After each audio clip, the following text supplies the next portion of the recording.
The Federal Communications Commission has determined the following content to be emotionally harmful. Funny things that you think's funny aren't funny. Give me cocks all the time. I want cocks all over me. The Alan Cox Show kicks ass, man. Welcome. Show me what you got. You're not going to see a lot of cocks on TV. Alan Cox from the Alan Cox Show. I don't know what it's about you, but I can't even stand your voice. You know when he's Mr. Tough Guy when he's standing behind the microphone. I think you're the biggest asshole alive. It's gonna be a great show. Let's kick it. I'll say kick it, and you'll just kick it with a tasty groove, okay? 1, 2, 3, kick it. Kick it, come on. God damn it. Put you one time, kick it. What the? Alan Cox. Here we go. He'll ad-lib. He'll be fine. It's the Alan Cox Show on 100.7 WMMS.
Show.com. You can watch there. This week's Instagram hotties are up for you there. Volume 20. We've got a new... Do we have a new backdrop on the live stream? I'm just seeing the... Just for the thumbnail. Okay. Because I just switched it up. There was a... We're standing in the middle of Lake Erie. Yeah. I like it. We got the Cleveland skyline behind us. Hey. Yeah. Oh, majestic. Mm-hmm. And this week's Instagram hottie is the Alan Cox Show resident horticulturist, Kaylee. All right, Kaylee. Yeah. And I actually went out to her place and did an interview with her for my podcast, which was a lot of fun. We had a good time. She's got a beautiful lot. She's a cool chick. She's Did y'all very plant cool. some trees? No, I wasn't there that long, but we had a good time and just beautiful out there. Where? Oh, I don't She's know. on Seville. Oh, okay. Where is Seville? That's in Medina. They have a lot of barbers out there, right? Anyone? Whatever it takes, whatever it takes. Cavs are gonna do. I said Cleveland's gonna do. I said we all got to do. I said whatever it takes. That's Kaylee from 2018, if memory serves, when she was trying to get those basketball tickets. Do you remember basketball? Used to be a game. Slightly. Yeah, it used to be a game that was quite popular in this town, and we used to give away these little thin pieces of cardboard called tickets, and you would present it at the gate, and then it would let you in to whatever venue was showing the ball game, whether it was a baseball game or a basketball game, sometimes a game that would be played with feet. Called football or soccer or whatever. I don't know. Yeah, so there's all that. So check Kaylee out and the Instagram Hotties and Bill's interview with her. Thank you to everyone who DM'd me yesterday to make sure I was live. I am alive. I'm fine. I needed a day yesterday. And it was a weird day. It was nothing crazy, but I woke up and I was like, I had gotten next to no sleep. And I woke up and I was feeling very off. I couldn't describe it really. It was just off, kind of out of my brain, out of my I don't know what. And I said, well, this can't possibly be good for today. And so I just needed a day. I had to take a day, right? Took a day. And so we're back today. I had a toad peed all over my hand on Friday night. That was fun. That'll do it. Yeah. The backyard was overrun with, not overrun, but, we've been there for a while, and I can't ever say that I've seen a toad in the backyard, and now I'm finding them a lot. I don't know if that portends some biblical plague or whatever. Is Nora enjoying it? She's loving it. I mean, she's chasing likes toads? them, and, well, yeah, she loves all this stuff. She's going to be like a bug and worm kid, So that doesn't throw her off at all. Did you meet my dog on Friday? I played with your dog on Friday night. Yeah, my daughter taught your dog how to fetch. My dog already knew how to fetch. Oh, not from the looks of it. Oh, yeah, we would throw a ball, and that dog stood there looking at us like we had a nipple on our forehead. She was trying to get used to you guys. She didn't know you. But she knows where the ball goes. I know, but I've been playing fetch with the dog since she was a...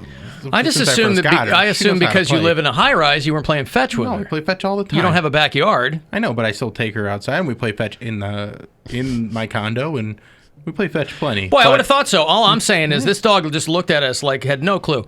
And so anyway, yeah, I did get to play with your dog. Your dog looked bigger than I remember it. I know. Well, it's grown a lot, yeah. Well, I mean, yeah, okay. I assumed that, but I mean, had you just gotten it when we did a couple of shows at your apartment? I had. She was maybe. I maybe had her for like 2 weeks. Okay, so she's right out the box when we were over there. Yeah, bigger dog and adorable and. Bill's ex was over and was, I guess, dog sitting, and so we were playing with the dog for a little while. My daughter prefers to call her Janet. She thought that was a better name. Janet? She thought Janet was a better name. That is a good dog name. Yeah, that's a very funny dog name. Whoopsie is the dog's name, and she said, I like Janet. So she called the dog Janet. Damn it, Janet. Yeah, right. So there was that whole thing. But yeah, we were chasing toads in the backyard, and my daughter had found one, but she couldn't grab it, and so I ended up grabbing it, and I guess I scared it because it urinated all over my hand. Ugh. And it surprised me for a second because it's like, you think, oh, a little toad, even if it drips on you a little bit. It's like a waterfall over my hand, and so toads are hydrated, man. I guess so, right? Isn't that how you get warts? Or is that an urban legend? I think that's an urban legend. That's what I don't think that there's any... Well, he got peed on by a toad. You peed on a toad. I know. The toad is peeing it forward. Peeing it forward. That's right. Because when I was little, my brothers and I would catch frogs and toads and stuff, and I got 2 warts on my hand, and my mom told me they were from catching toads. Not living in a hoarder house? No, I was the only one who had them. Oh. So it's not like everybody had warts. It was just 2 right on my hand that came I don't know, in time relation to catching a toad. I'm almost positive that's a crazy coincidence. Way to answer this question. We all know how to do it. You just Google it, and then you pray about it. Yeah. The old Google and pray. Yeah, you Google it, see what it says, and then you pray to the Lord Jesus Christ and say, can toads give you warts? Isn't there an app for praying? Didn't the Pope, say that? An app for praying? Yeah, probably. You can probably DM the Pope. A prayer, if you like, right? It's called Click to Pray or something like that. Yeah, there you go. Click to Pray. That sounds about right. No, there are no amphibians that give you warts. Thank you, Jesus. Well, I will say that it peed all over my hand, and then I needed a day yesterday. So maybe there was not warts. You got warts on the inside. I got warts in the sole, but I already had plenty of those. Warts. I mean, it's blood warts. Yeah, blood warts. Yeah, I don't know that the wart thing is true. I think that's it's an old wives' tale. How do you get warts? Frogs then? give you warts. Just and frankly, skin disease or skin condition? I think, quite frankly, it is it's unfair to the amphibian community. It's unfairly maligning frogs. What frogs and toads ever do to us? I think nothing. And here you are telling kids, don't pick them up or you'll get warts. You know how you get your warts? Don't accidentally Google how do kids get war, because then you got child soldiers that pop up on your phone. Right. Boko Haram comes up real fast. Ooh, I'm going to be on the list. But warts, I think you transfer those through surfaces. So if you touch a surface, that's why you're supposed to wear like shower sandals and stuff like that. So you don't get the MRSA or you don't get the MRSA. You don't staph get warts. infections and things. I got warts when I was a kid because we go to the pool and then that's where you get them. Okay. It's a type of HPV. Well, there you go. You got the frog HPV. Johns Hopkins. I didn't know that. I didn't know that little kids that get warts on their toes or stuff was a HPV thing. It might be a different kind. I don't know if every wart is HPV. Oh, Mary, I'm sure we have. Warts are caused by a type of human papillomavirus. That's what it says right there on Johns Hopkins. All right. Well, there you go. No wonder everybody has HPV. There's chasing toads around. Right? I mean, toads give you HPV. Everybody's grabbing frogs. You know what? I rescind my earlier statements. They should be unfairly maligned. They're being fairly maligned.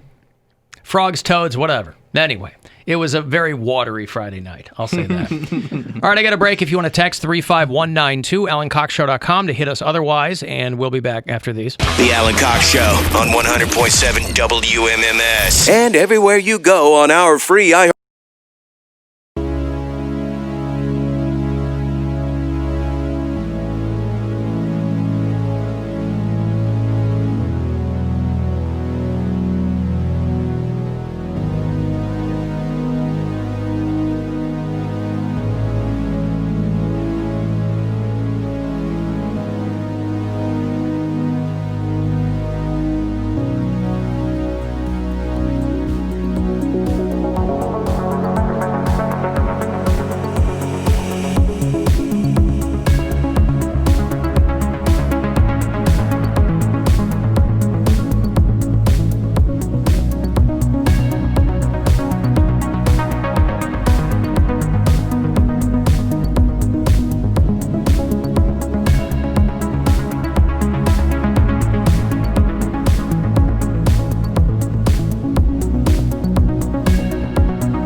not like what he has to say. Let's hear what the idiot has to say.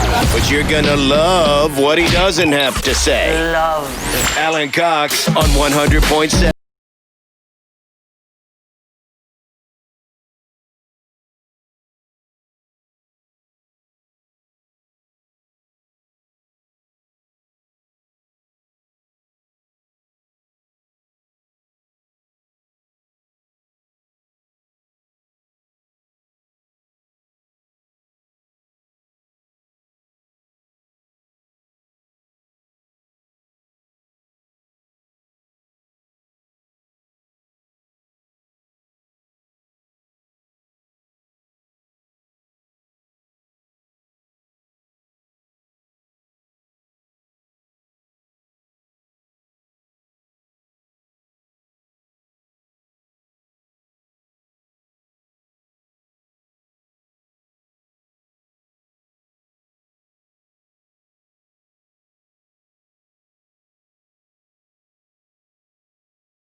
And then sexual seduction. Oh, what a great song. Or sexual eruption, actually, it was. But yeah. Well, it was... it was the radio edit was radio sexual edit seduction. was sexual seduction. Mm-hmm.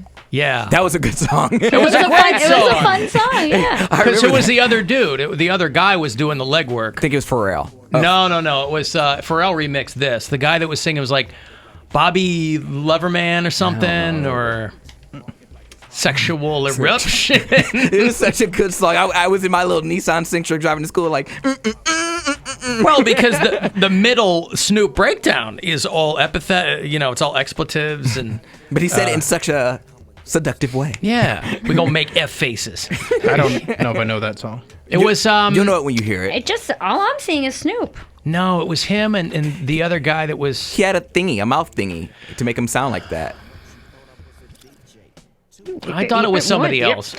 Sensual seduction. S-D-D-O-double-G. Yeah, I know it got remixed a whole bunch of times. I wasn't even paying attention. I just did that. This is one of those songs that you just can't help it.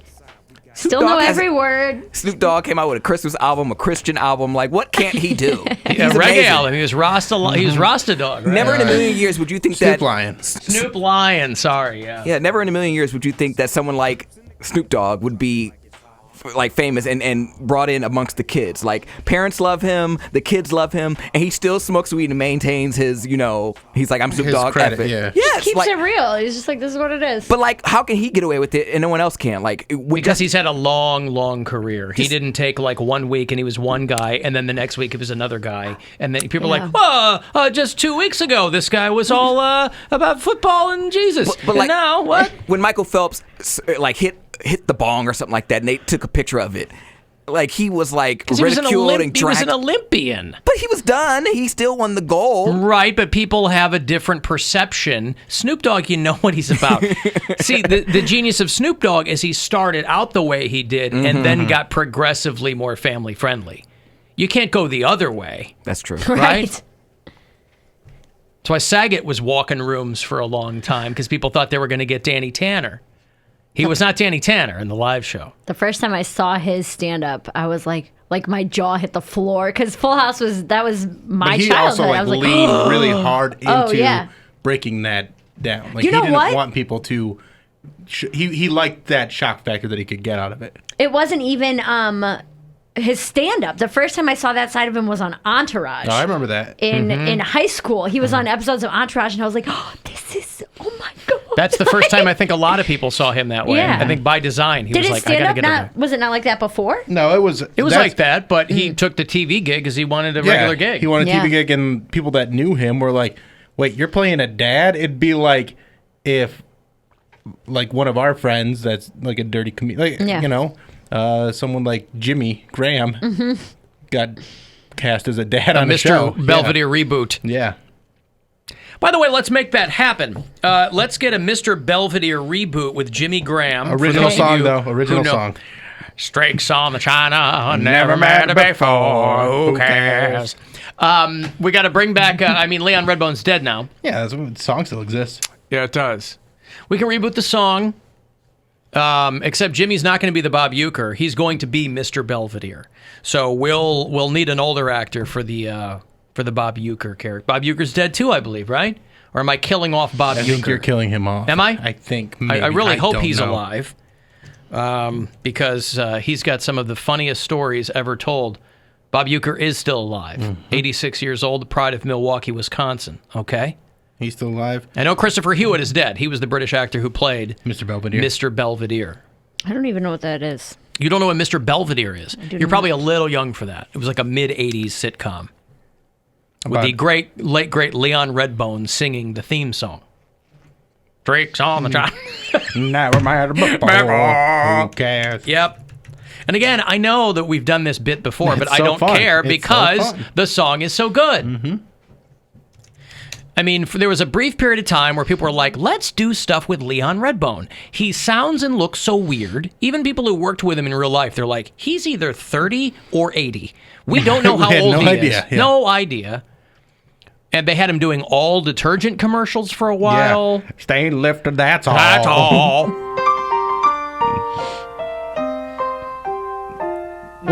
Streaks on the china, never mattered before. Who cared when you drop kicked your jacket as you came through the door? No one glared, but sometimes things get turned around and no one spared. All hands look out below. Whoever, for all of these studio executives who had their head up their ass in the 80s just putting the worst crap on television, someone should be singled out and really applauded for the fact that here was a sitcom about a British butler with an American family, and they said the theme song should be Dixieland Jazz, and we should get Leon Redbone to sing it. He could, in a world of Alan Thicke growing pains and family ties, sha-la-la-la, theme songs. Here comes Leon Redbone. Never before. I tell you what, that's a wonderful job. Like, I always thought how cool it would be to be like a jingle writer, but if you're a theme song writer, I feel like that would be the most fulfilling job. Like, if it gets picked up, I mean, you get paid for the work, but then you don't really get much more unless. But if you have a theme song, sometimes theme songs outlast like the length of the show. Like a legendary theme song, like the Golden Girls, or what's another one in pop culture. But I mean, you're not going to get. You're not going to make you're not going to make money off of them. Like the Reading Rainbow, all that stuff. Like they last forever. So anyway, Snoop Dogg says that he will be voting for the very first time. He's going to be popping his election cherry in 2020. Wow. Hey, way to go! I can't believe he's 50-something years old and just now voting. Some Is he people that don't old? vote, man. I thought like Snoop was my age. He might be, but I don't think he's 50. I think he's yet. close to your age. The I think weed he's hit like him 48, hard. He's 48. Yeah, he's a few months younger than I am. Calvin Broadus. Yeah, he says that he is going to be voting for the very first time this fall. But for many years, they had me brainwashed thinking that you couldn't vote because you had a criminal record. I didn't know that. Yeah. My record's been expunged. Yeah. So now I can vote. Do you think 2020 will be the first year that we see Snoop Dogg vote? Definitely. Yeah, man. Because we got to make a difference. I can't talk about it and not be about it. I can't tell you to do it and then don't go do it. Everybody know I'm a frontliner. I ain't going to tell you to do something that I didn't do. If I tell you to do something, I done it already. That's right. I can't tell you to do it and had not done it. Whatever he said, right? Yeah. If I'm going to tell you to do it, I'm going to be the one doing it. Sound like I don't want to not do it. I don't want to not do it. I forget what I said. Everybody think it don't be, but it be, but it do. Think it don't be like it be, but it do. Yeah. Okay. Definitely. Yeah, man. Because we got to make a difference. I can't talk about it and not be about it. I can't talk about it and not be about it. That's what it is. Google has Snoop's net worth at $124 million. For some reason, that sounds low. The career he's had and all of the pies he's had his fingers in, $124 million is a lot of money, but it seems low to me. I don't know how much does the average rapper make? Well, he's. I know he's well above average. I'm just saying I don't know what baseline is. Because people know the Snoop persona. But when's the last time he had an album come out? But it's not about the music. He's diversified. He got his own brand of weed. He's got his own. He's like the elder statesman now. I guess that's true. And yeah, he'll do features on albums still too. He don't need to rap no more. Even if he doesn't have new album coming out, he'll still do songs. And like in the past 5 years, he's probably been on a dozen songs. Yeah.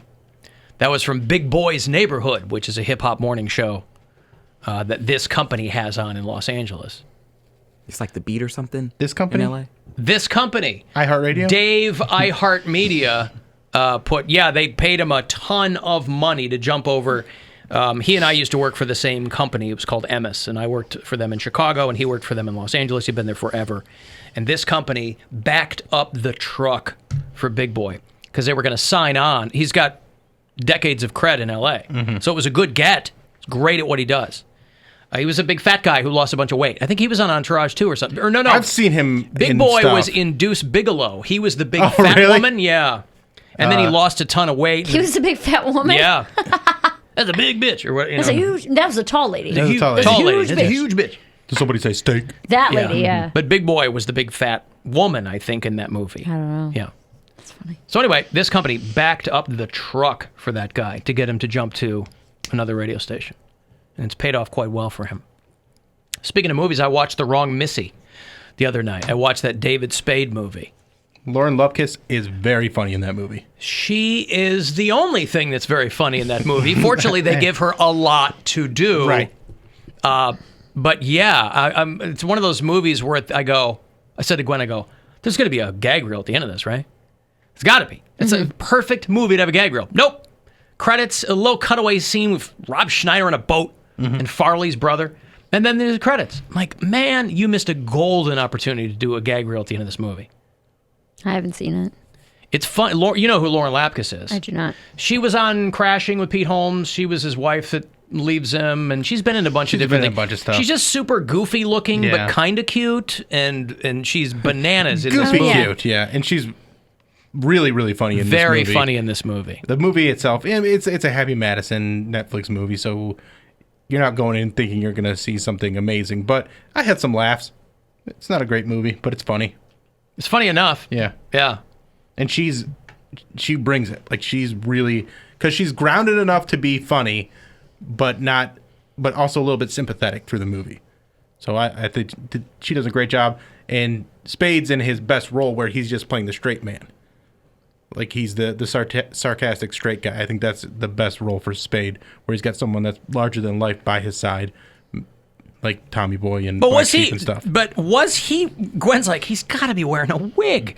His hair looks so weird. Spade's got like long hair, longish hair. But in this movie, it didn't look like his hair. I'm like, could have been a wig. He didn't get a haircut for the movie. I mean, that would be silly. But they gave him this dopey wig that just kind of took me out of it every time they'd show him.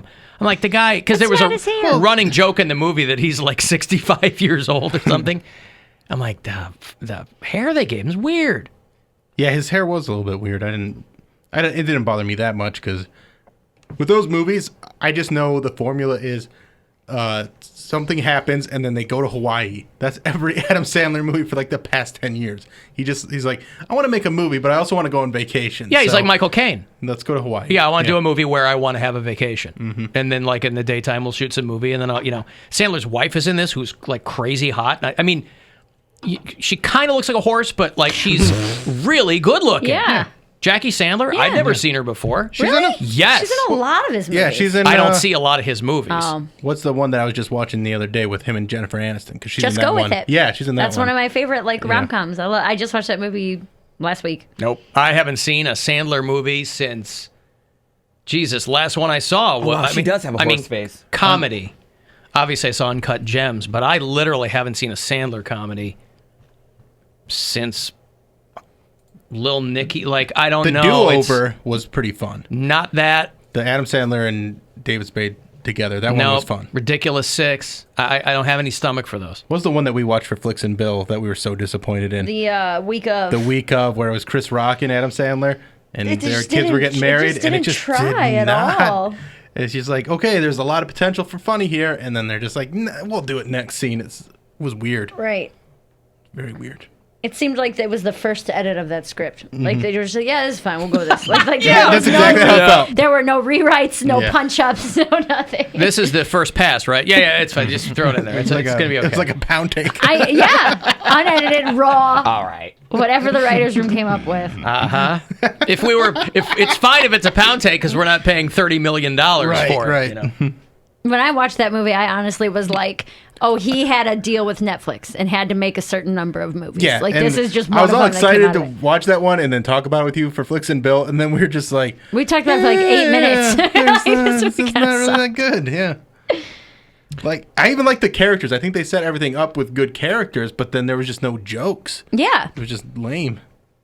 That's what I can't figure out. Or it was kind of hacky. It was like, oh, our family's white, our family's black. Mm-hmm. Here's why that's weird. That's why I can't figure out why movies with so many funny people, I mean, they can't completely have their hands off the script. Well, I'm wondering if they expect... Like Chris Rock movies have never been funny, and he's hilarious. Right. I wonder if they expect the actors to do more of the heavy lifting so they don't write it in as much.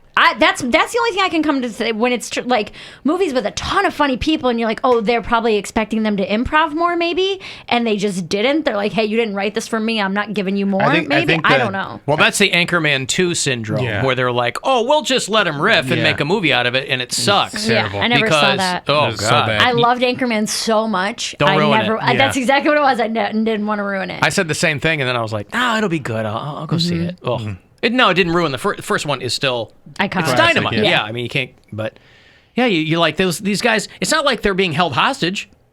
I mean, these movies all have Sandler's name on them. It's all Happy Madison Productions, right? Right. I'd be like, man, guys, you're looking at the rushes like day to day, going, I don't. What am I not seeing here?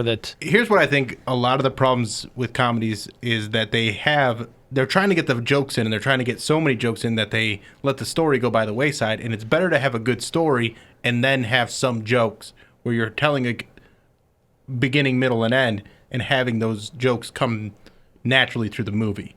And that's, I think, more difficult than most people understand. Yeah, see, people are telling me Jackie Sandler's in all of his Netflix movies. That's the first one, literally, I've seen of his movies. I'd never seen her before. Now pronounce you Chuck and Larry. Didn't see that. That's a good one. I like that one a lot. Grandma's Boy. Everybody loves Grandma's Boy. That movie stunk. I didn't like Grandma's Boy And a buddy of mine was much. in that movie. And I'm like, oh, God. I even watched Grandma's Boy like 2 or 3 times, and then I got high and watched it and still didn't like it. It's just not one that I don't know. I couldn't get on board with that one either. I mean, God bless Sandler for taking all of his friends with him anytime he does something. Right? But, boy. Wouldn't that be nice? At some point, you got to go, oof, well, you know. Are you going to do that once you get famous, Mary? I swear. Take all do you your know friends? how many careers I have promised? Why do you think I have apologized? Learn to keep secrets? Last week. Not for air. Okay, not for air means that I can I have a job in the future. NFA. Oh, that's what it is? Everybody's hitching their wagon to your star? Oh, yeah. Oh man. Yeah. Really? No, I am very much so in the camp of when I'm rich and famous, I will help you. I tell my family But not that. on my climb, yeah. Well, I can't do much yet. I don't have anything. No, I get it. I understand. But wait till I get established first, because once you get your first big break, people are going to be like, it's always a climb. It's always the climb. Well, that's exactly what it is. Like you never are like, I did it. You know what I mean? And I'm a very generous person when it comes to that kind of stuff. Like most of the money that I make, I mean, I got, again, this apartment aside, in the past, I mean, I got all my stuff that I needed, but I will not think twice about giving it to, oh yeah, I'll pay your car payment for you or whatever, just if my family needs it more than I do. If I can. Family. I thought you're not just like, oh, you're a customer? Here, I'll pay your car payment this month. Thanks for coming and seeing me. Yeah. No, I do. You don't have money for a poster? Let me buy you dinner. I do like the Poundcake scoffs at the mere notion of helping somebody, though. Even before you qualified, it was your family went, pfft. Yeah. It was the noise he made. And then you were like, family's like, still. Yeah. Not true. If I could, if I come into a lot of money, not just like making a comfortable living, but if and when I can get to the point where I'm making like a ton of money, I've already told my families, like, I will either give you, say, the number that I threw out was $100,000. I was like, I will either give you the money or pay off whatever you have left on your house. Like those are the two things I will do for you. So that way, I went the other way. I said, look, guys, I'm in broadcasting. I'm never going to make any money at this, but it's what I'm going to do. So FYI. Right. Well, no, this wasn't like a promise getting into stand-up. This is like in the last couple years when I've actually really started working hard and being like, okay, you can do, like, there's a future in this if you try and you know, whatever. There's a lot of different aspects to it, but I'm like, that way, don't quit your jobs. It's not like winning the Mega Millions, but if I were to do that for you, if I could afford it, I would do that or put your kids through college. Like, there's 3 ways we can do this. Yeah, but then you just had, then your whole career, you got people kind of in the back of their minds, family members going, waiting. Well, how come you don't, why don't they get you on this? Why don't, family already does that. I told my dad's promise is that when I have enough money, I'm going to put him in a really nice home. That's it. I'll put you in the nicest home there is, There Dad, you because go. you're not living with me. Assisted living. Right. That's right. And I will not be the assistant. Right. That's right. I'm A moving away from that Guatemalan woman will be the assistant, and you'll love her. I don't know. To a certain degree, I think it makes me work harder. If I know that I can make people that I care about their life a little Because bit you've easier. made promises that you are hoping you can keep? Yeah. I mean, there's silly promises that I really don't think they expect me to keep, but it'd be really cool if I could. You think that until you make it, and then you're like, damn, you really remembered that promise I made? Well, that's why I'm so mad 17 years ago? when my mom bought that used Lexus, and she said, hey, if you ever make it, I want you to buy me a Lexus. And then she goes and buys one for $2,000. I'm like, I could have done that. I could have done that for you. And then I fulfill this promise that we made all these years ago, and you go and just do it without me. Yeah, my sleazy family members, they'll hit me up. They hit me up now, like, radio boy. Like, give me that radio check. I'm like, what? Radio 13 boy. cents? Yeah, what do you want? My uncle's still calling me from prison. Like, hey, can you send me something? I'm like, no. I know you've been away a long time, but not that Can long. he be the bureau chief down there? In prison. Send him a sticker. Yeah. And he'll say that to other family members. Like, if my mom speaks to him over the phone on a holiday or something like that, you're like, he's gonna make it. I already know. And when I get out, I'm gonna stay with him. I'm gonna stay in a wing of his mansion. I said, no, you're not. I don't want a little red dot at my house. Wow. Do they do He's that? not putting money on his uncle's commissary or nothing. No. I'll send you money on Venmo. He's a liability. I'm not paying it for him. The people I got out now are liabilities. I don't want to do it. I'm a liability. I got other people paying for me. Well, that's why Monday, I'm very happy to announce it will be texting people for Mary Pays Your Bills. Yo, 30 absolutely packs not. every hour. Top it, bottom of the hour. That's right. Hi, guys, it's Mary, and you need money? Here's $1,000 I'm not doing that. from me to you. Well, they'll have her overcut them, and then, we'll play them, and Rover's Morning Glory and Mary Santora would like to pay there you go. Is Robert going to That's do right. Mary's voice? Yeah, we'll coach him.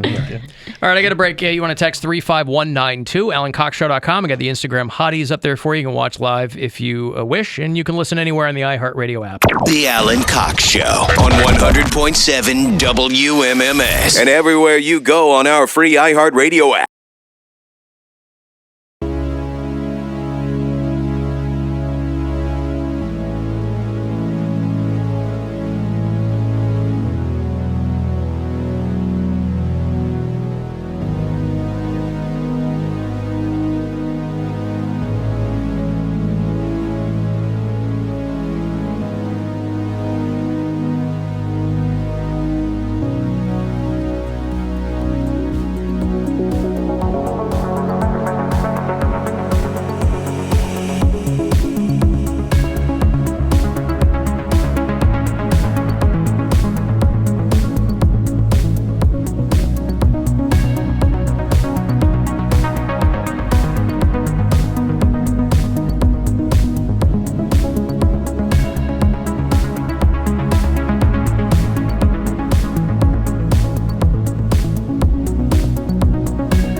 35192 to text. I saw they officially canceled Lollapalooza, Grant Park in Chicago. I don't know why they waited so long. That was set for the last weekend in July, and they usually put tickets on sale a few months in advance.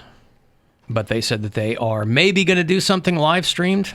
You'll see a lot of these like at-home festival. I think they just did something called the At-Home Festival. Do Molly in your living room. He's got glow sticks. Yeah, man, it's the best. I love glitter. And your dog named Molly's like, huh?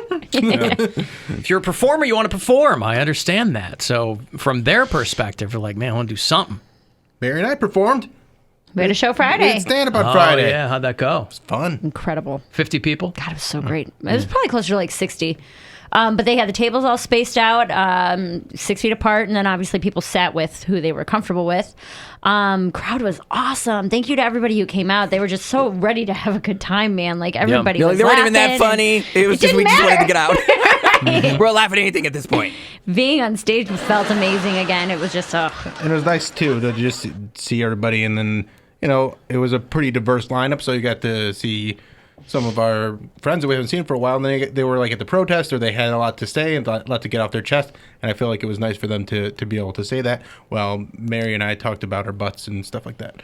No, I talked about being a plant butts? mom. I talked about your butts? No. And she just talks about pooping the whole time. No, I do not. It's all not poop. an accurate You have representation of multiple my butts? stand-up. I have a front butt and a back butt. You know this. Butts, right. Come on. Right. It's like you forget who I am sometimes. Well, I guess I don't think of it as your front butt. I know that you've referred to it as that, but I don't necessarily think of it like that. So your butts, front and back. No, yeah, whatever. All right. It was really fun though. It was awesome. I was at the protest. I had a blast. I was like on cloud. I felt like I did drugs. I'm not even kidding. After I got off stage and was like walking back to my car, I was on cloud nine. It felt like a piece of me that was missing his back. It's just there's no other way to describe it. That's so lame. Whatever. No, I'm listening. I know, but I wasn't there. I just have a big dumb smile, and that's how I feel. And I'm not going to say more words because I'm only going to get more gushy and lame about it. Mm-hmm. I felt different. I mean, You I had fun. had a panic attack. I had fun doing the stand-up part, but then just like everybody being around and not, I don't know. It just it felt weird to be back in that situation, and it's not the normal right now. And I feel like there's some people that aren't taking it serious, and that makes me we knew that nervous because they're just like. Mary's wearing a mask, I'm wearing a mask, and that was about... On stage? No, not on stage. Oh, I was going to say. There's maybe three or four people. And maybe two other people. Two other people were wearing masks. In the whole place. In the whole place. And then everybody else, they're during the show, everyone was keeping their distance, but then as soon as the show ended, everybody's like starting to congregate and like talk to each other and like hug each other and stuff like that. And I'm like, I'm getting out of here because I don't want to have to keep shooing people away. Like, yeah, but... Okay. Yeah, you just go off stage and out the back door. Yeah, I mean, I stuck around. There was one person being specifically annoying on purpose, but everyone else I feel like was really respectful. Like, I kept my distance, but still stayed in the circle and talked. But I stayed away, and if someone got close, I would take a step back. I didn't have to shoo anybody away. We're also different. You're not a socializer to begin with. Yeah, exactly. So, I don't know. And just being back in that and it not being gone yet and not really even the numbers going down. So for us to just be like, we're just going to do this because we want to. We just decided that it was over. We're doing it. At the same time, it's like... I know. We know. We have to live our life. I mean, I was there. That's not even what I was going to say. I was just going to say that regardless of if we had that show or not, those people would still be doing that. Right. That had nothing to do with... I know. People are still out drinking and doing that. I know. And I was there. Like, I was there doing it too. And now, but it just... Because it's been so long, it just felt very different. I took an Uber ride for the first time ever. Not ever. Well, since this whole pandemic started. So, like, I didn't even know Uber was available. I had to wait like 25 minutes. And they've still been out there. They got all kinds of hoops you got to jump through now. I know, like I've done Uber Eats, but like I've never taken an Uber because there was really no place to go. But I went to go see my friend over the weekend because they're getting ready. My friend got a new assignment, so he's hired back and he is going to Los Angeles. Nurse. Yeah, he's going to West Hollywood, and so we were just gonna say goodbye to him, and I just stayed to myself at my table and wish them off. But like there and back, I'm like, I have my mask on, and was like, the driver wearing a mask too? The driver was wearing a mask, but like she pulled up and then she looked at me. She's like, "Oh, he's a mask wearer." she was like, "Oh, let me go get my suit." Like, wait, she was doing it just because she saw you in a mask? I think so. Or she might only do it when there's people in the car. Maybe, but like, I don't know. That would be my guess. You're not going to drive around alone with a mask on. I wouldn't either, but like I got the vibe that because she only did it once I got in, and she was just like, oh, he's taking it seriously. Because I'm sure she wants to be like lax Isn't it about fun it. to get people to do what you want them to do and not even have to say anything about it? My other Uber driver, I had my mask on, he didn't give a crap. Like when I was going there, I had it on. He was playing like scripture, ironically. He was playing like a woman reading scripture through like on his radio, and he's just there leaning far back and no mask or nothing, and I'm just there in my rainbow mask just chilling.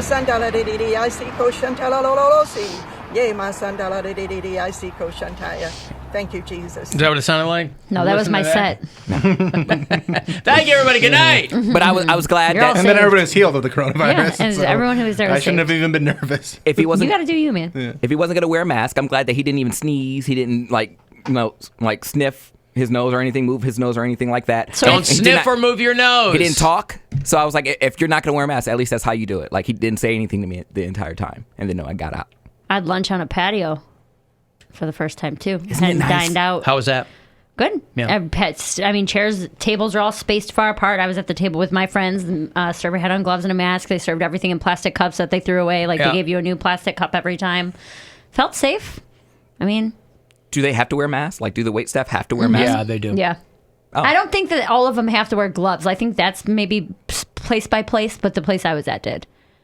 It felt good to have a salad on a patio. You saw Dick Goddard has COVID-19. I saw. A couple of weeks. So It's been real touch and go with him. He's been in Florida, and his daughter a while back said that.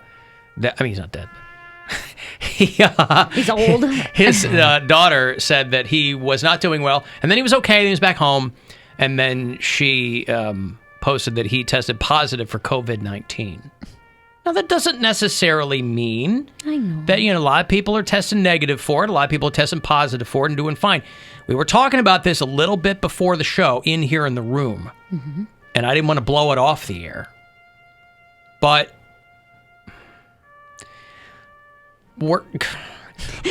listen, all I said was that we're going to get to the point where, first of all, the anti-mask people have been insufferable throughout this whole thing, all right? We'll just establish that. The anti-mask people, the people that didn't want to be inconvenienced at all this entire time, when it was at its height, and people were like, I ain't going to wear no goddamn, you going to tell me, all those rugged individuals, right? Got thrown off because they had to wear a mask. The anti-mask people have been insufferable the whole time. What is going to be even worse is if they are eventually proven to be right. That's really gonna suck, because those people will never shut up about it. Ever, ever, ever shut up about it.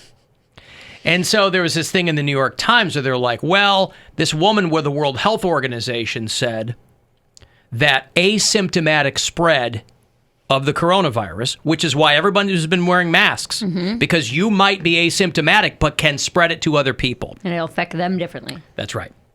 And so we were doing it for other people, right? Where the anti-mask people have all been me. I'm fine. I don't know anybody has it. I'm fine. Whatever. Fine. You do you. But this woman with the World Health Organization goes, well, asymptomatic spread turns out it's very rare. Now, she has since walked that back, I'm sure under gunpoint by somebody. She's like, well, I was just talking about one situation. I wasn't saying. Because they said that the shutdown stopped in the United States 60 million infections. Okay? That's good. Now, they only know this because they use models. There's no way to know if that's the actual, right? But they said, listen, the coronavirus, it's brand new. Early on when we didn't know anything, and then we're being bombarded with information all at once, and you're trying to, whether you're pro or anti-mask, we were all getting information all at once, and we're left to, people The will... abundance of caution was what we were Abundance of using. caution. Yeah. People will naturally gravitate toward I think in any crisis, people will naturally gravitate toward whatever sources they already think are credible, right? So if you're a Fox News person, you're going that way. If you're more on the left, you're going another way. So they're like, listen, we're trying to do the right thing because we haven't seen anything like this over here. They said that the shutdown, which a lot of people were opposed to, just from the perspective of data, said it probably stopped 60 million infections in the United States. All right? 285 million cases it stopped in China. Wow. So a lot of these models, you go, well, you extrapolate them out based on what you think, that's why it's so silly when people are like yelling at doctors. Well, you don't know. They're like, well, you don't either, dummy. But I have information that, we use to figure out, okay, if there's this many people and we know what the spread is.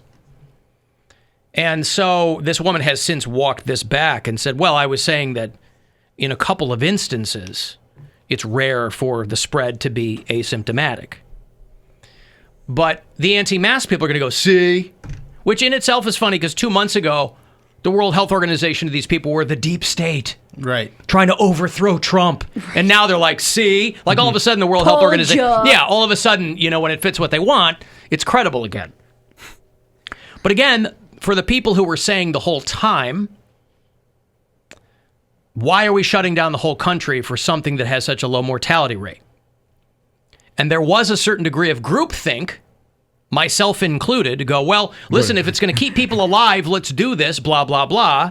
It's a simple thing to do. It's a simple thing to do, except that it has a mortality rate of 1%.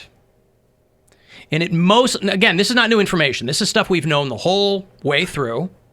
But they were like, look, abundance of caution and all this, we'll shut this down. But the people who have been saying, why did we shut everything down for something that has a mortality rate of 1%? Let's say 60 million infections were not stopped. Let's say we kept everything open.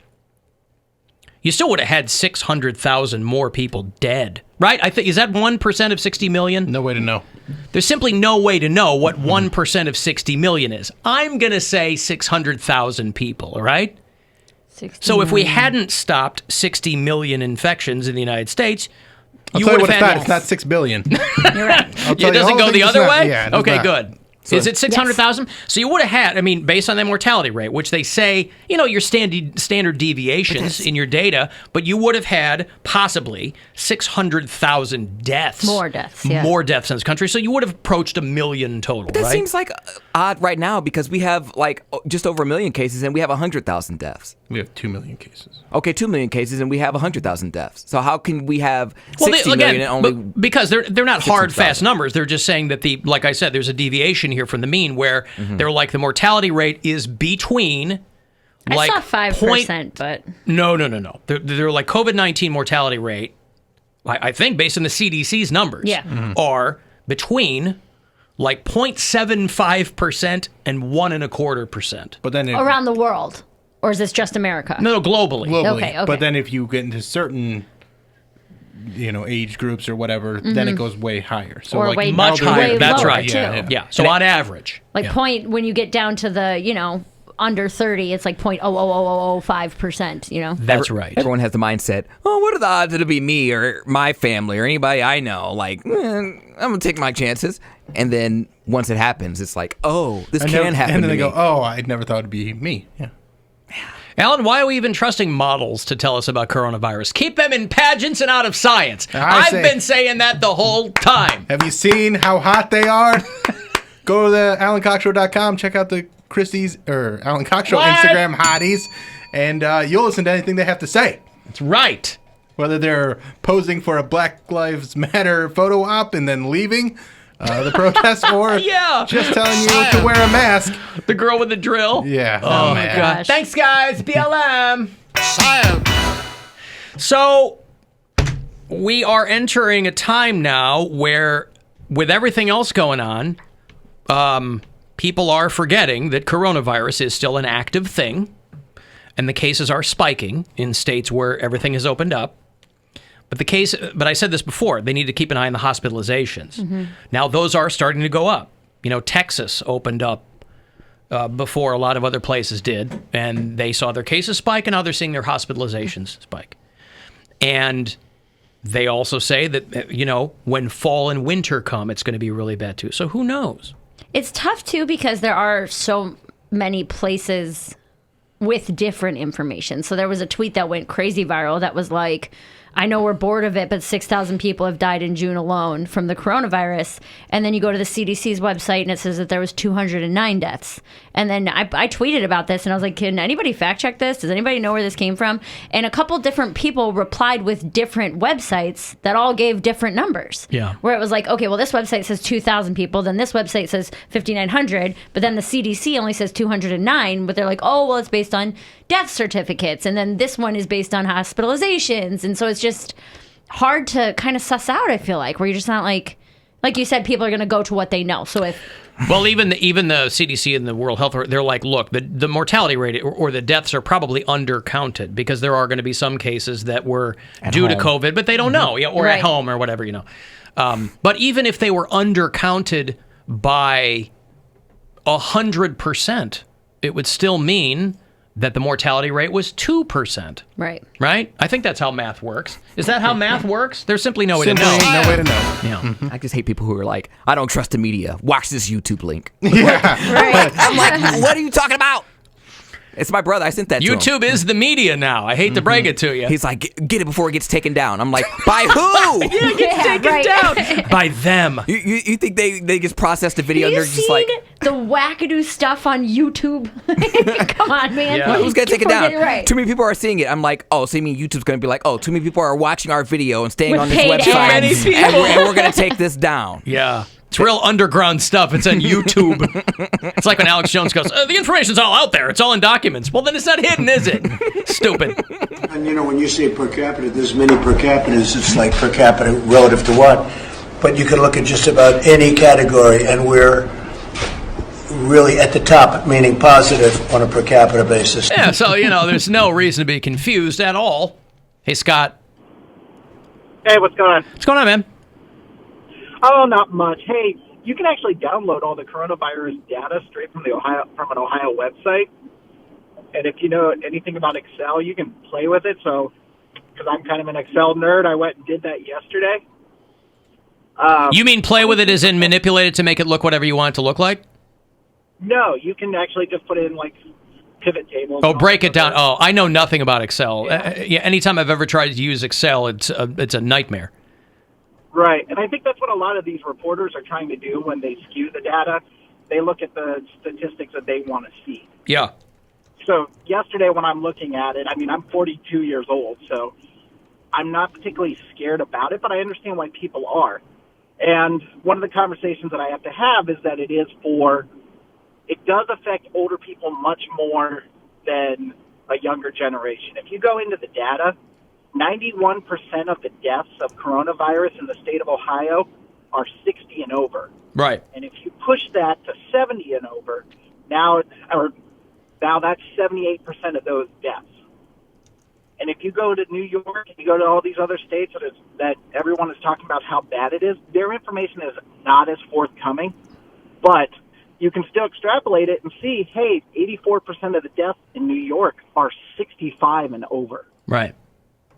So you start to get into all this data, and that's one of the things I think they're trying to put it out there. Hey, this is not dangerous per se to anyone 60, or it is dangerous, but not as dangerous to 60 and over, or 60 and under, but it can be, and that's where we have to look at it. So just the 1% and everything, it doesn't make sense, a whole lot of sense. I don't know. It's also why liberals are really taking a beating right now with these protests, because they're like, oh, you wanted everybody to stay inside, and now you're thousands and thousands of people are walking around with no masks on or whatever. I said the same thing, though. I know you did. Everybody did. And I said this is going to come back to bite us during election time when we want to do our mail-in votes. Because by that time, we're probably going to see a spike, a second wave or whatever. And I think we'll be on the third wave by then. Whatever. And Trump's going to say... and they're going, hey, you were cool to protest. And the Republicans get out and are going vote. to say, yep. But guess what? All those people protesting, they will get their asses out and vote. I know they will, but you can't always count on that, but I bet you can this year. I was listening to a Sean Penn interview, and he was talking about something, a protest. where they're trying, there's some organization that he's working with where they're trying to get people, they're like, we don't want to stop the protests. This is a very important time. It's not hyperbolic to say that it's an existential moment right now, right? But they want people to get, they're trying to organize so people who are protesting can get tested for this. And they're also like, some of these, I've seen some photos going around social media where they're like, some of these cities have put things on the street, said, hey, if you can, try to stay 6 feet away from it. Now, it's one thing, it's hard to do if you're running en masse from tear gas. Right. But if you're in a peaceful protest, which they have increasingly been over the last few days, try to stay apart. Imagine how much bigger it would look, by the way, if everybody was still kind of doing the distancing. Right. So on the one hand, it might seem impractical, but on the other hand, there's some continuity there. Also, I think the other problem is that people don't really think about, or at least the Republicans don't think about, while they're trying to suppress voting or mail-in voting. They're having trouble getting people to work the polling areas because it's usually you see like older people running the polls, and those people are like immune compromised, so they're not going to want to work there either. I feel like that's an easy fix, though. Get younger people to do it? No, if you just put out Roombas. No, if you just put out a call like, "Hey, we need volunteers to work the voting," But the feel older like people, with they're going to everything be that's like, going on, I'm not leaving my nursing home to go work with some kids that aren't going to be wearing masks, that aren't going to give a crap. I'm saying that I think that would be an easy fix. I don't think that them finding volunteers to work voting booths would be something that would be difficult to do. Well, with everything going on, they're having issues with it now. Like they're having issues because it's never been something they need.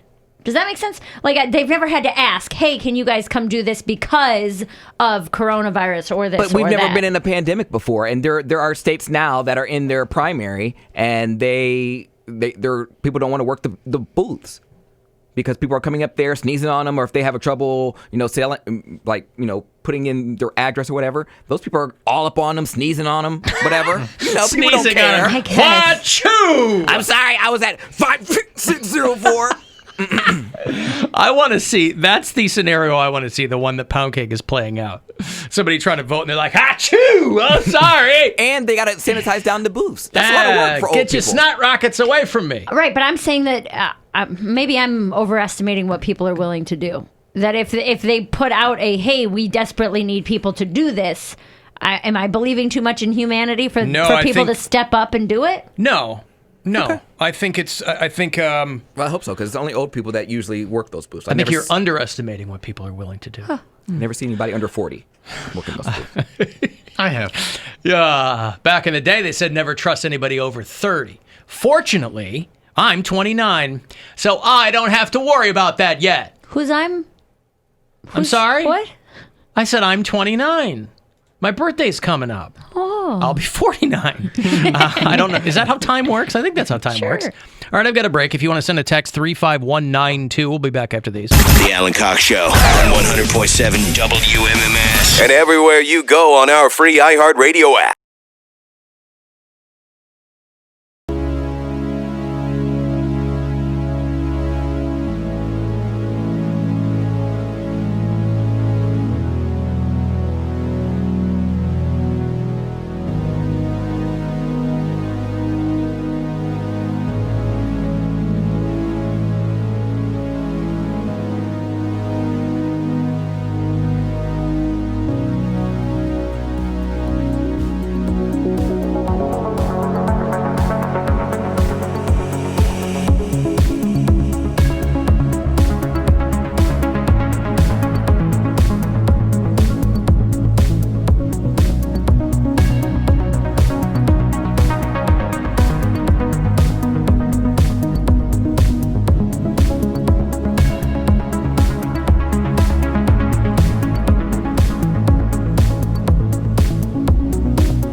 make us all uncomfortable.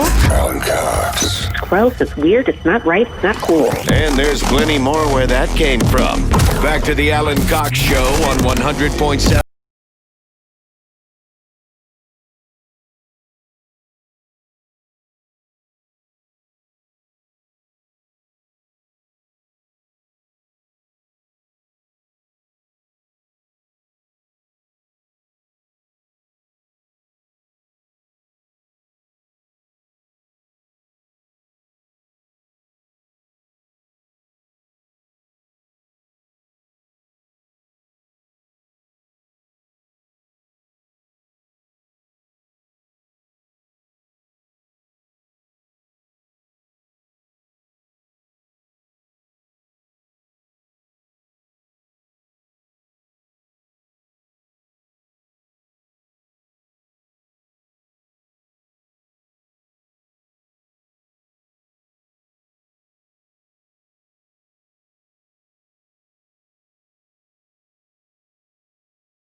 Listen, anybody who saw that video, it becomes abundantly clear that that old guy was out for blood. He was giving back a helmet. He was out for blood, Poundcake. Yeah. I saw somebody tweet, guys, it was Bonnie McFarlane. Guys, it was Johnny Knoxville the whole time. I liked a lot. All right, that solves it. Maybe Trump's right. Maybe we don't give him enough credit. Maybe it's Spike Jonze with his balls hanging out, and he was out there shooting Jackass 4 or whatever, and he got in it. What better way to make sure that there are cameras in every possible direction than to do a guerrilla-style shoot of the new Jackass movie in the middle of all these Black Lives Matter protests? Some cinema verite of the highest order. Or the old man could have rubbed his balls on the helmet and then gave it back, and then that would He's warrant got a push. pants on. The guy that would have warranted a push if you had your old wrinkly man balls on my. He could just pull up his sock a little bit. Oh, God. Let him my peek long out. balls. Yeah. I'm trying to think because I'm gonna side with the cops, and the old man probably got what was coming to him. He probably deserved it, being 75 and out there. I no business being outside. I would have liked to have seen 15 seconds of video prior to that. You don't know what happened before the video. What? You don't know what happened before the video. Well, but you know what I mean? That's what everyone says. No, I don't mean to exonerate the cops. I mean, just this guy, because watching the video, it was like he came out of nowhere, or he hadn't fallen back to where everybody else had. So I'm just curious what he was doing out there. He had a helmet in his hand. He was giving it back to the cops. And then they pushed him and said, no, stay back. They probably didn't want his corona or whatever he had. Yeah, those guys really look worried about the coronavirus. Why wouldn't they have wanted somebody's helmet fell off? I don't know. There was a helmet in his hand, and it looked like he was giving it to one of the cops, like, hey, you dropped this, or hey, this belongs to someone. Hey, riot police, you dropped some of your military gear over here. Well, that's a nice thing to do then. Hey, you dropped your helmet. Trying to help. Hey. Yeah, look at the video. Get a helmet. I've watched it. It looked. I mean, right, but if that were so clear, everybody would be talking about the fact that you're trying to get back a helmet, rather than all this nonsense. I mean, what? I mean, it doesn't matter what he was giving back. What was the excuse for him to be pushed over? Well, he should have had a cane. Like, there's all these other variables. Well, not only that, but you'd think if you were a 75-year-old guy with a cane, you'd be able to kind of. You think that you'd be given some latitude. Literally and figuratively, you know, they're like, hey, sir, could you get off to the side here, please? Imagine that being that's someone's grandfather. That's someone's dad. Imagine you going on the internet, going on Twitter like you usually do, and you see your grandpa. Pap, pap! Oh! They got pap, pap. They got pap, pap. Imagine that. I would be so heartbroken. I would be like, what? Why? Well, even if you're not related to him, it's heartbreaking. I mean, the guy, he fell hard, man. Yeah. And then they just kept walking. They kept walking. Someone tried to stop. Bleeding out The of one his cop, ears. the one cop tries to help him for a second, and they go, "No, don't help him." And it is wild. You see 57 officers resigned from that unit. So they didn't resign from the force, but they resigned from that the emergency force, voluntary emergency unit to stand with those two cops that pushed him over because they don't like that they're being disciplinned. It's insane. Yeah, imagine seeing that and being like, "Well, look at. I mean, the old man obviously should have gotten pushed over. We should definitely resign." But right after that, people were also saying, "Oh, what are you gonna do now, Buffalo?" And there's no cops. Like, well, old men probably won't get pushed over for one. I mean, I have a feeling they'll get by without those 57 guys out there. Get a rent a cop. But yeah, they quit in solidarity. Yeah. And the original headline, you're like, "Wow, what a show of solidarity," and then you're like, nope, they quit. If those two guys can't push, we're fighting for every cop's right to knock down, to concuss the elderly, all right? And if we can't, I don't want to live in a country where I can't knock a septuagenarian's ass out like a bottle of sleeping pills. If I can't beat up old men, what am I even doing in this uniform? Hey, and their complaint would be like, "Hey, you guys said you wanted us to treat everyone like they're black. That is true. Yeah. We're treating everybody like they're black now. It's equality." Yep. No, we wanted you to treat everybody with respect, not treat everybody like they're black. No, that's asking too much. We'll treat everyone equally, so we're knocking everybody down. We'll treat everyone equally, but we're just going to lower it instead of raise the bar. Instead of treating black people with respect and dignity, we're just going to treat everybody like they're black people. Lowest common denominator. I mean, I said that on the news when I watched everything. I was like, oh my gosh. I was like, they're giving us equality. I was like, everyone's being treated like they're black now. Everyone's getting stopped. Everyone's getting frisked. That old guy really is an ally. Pushed down. He really leaned into it. Gray pube lives matter. Great pubes. Oh, God. Poor man. So he's, speaking of which, speaking of great pubes, Poundcake was very excited about this alleged Lindsey Graham unmasking that's going on. Did you read on it? I did, but again, Lindsey Graham being gay is like the worst kept secret in Congress. But like, I don't understand what he's got those eyelashes. It's Look so at him. stereotypical. I wish it didn't fall into the stereotype because we talk about people like him all the time. What stereotype? Republicans who are actually gay, who hate gay but people. Lindsey Graham could not be more stereotypical. This is not new news. It just makes me angry because like, how many other people are in Congress like this?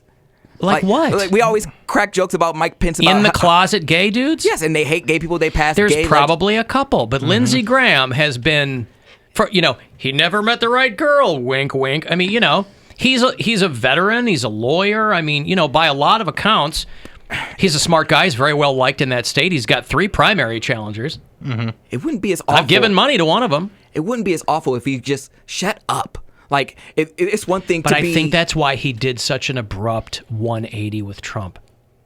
Is because somebody has... Well, I don't know if he was going to out him, but I mean, Lindsey Graham was running for president. He was one of the 2,500 people running on the Republican side in 2016, and he had nothing good to say about Trump. Now, none of those guys did. And then, of course, he becomes a nominee, and they all greased up and grabbed ankle. But Lindsey Graham... he was like, we should have kicked him out of the party and blah, blah, blah. And then he went to the mat during impeachment. He got like visibly shaking. He was so angry during the impeachment. Like it was an affront to modern governance or something that this was even being investigated and whatever. He was in the tank from the jump. So again, it's no big secret that most people in Congress think Lindsey Graham, I know. It's just like makes me upset. Makes me sad. But it makes me it's sad very too. sad. Yeah, because he thinks that he has to live this certain way when he could just come out. But it always ends badly. But he represents South Carolina, and step away. The Carolinas are not necessarily known for their wider thinking on that issue. But it's time to. How old is Lindsey Graham? Probably in his late 60s, early 70s. Not even that. I think he's early 60s. Early 60s. So step away, and then have some golden years where you can just do the things you want to do and not have to worry about Hang it. out in But what's Key he gonna West, do man. for a living? There was another congressman. He's got money. He's a lawyer. I mean, he'd go back to practice in law. He could be one of those. He's 64.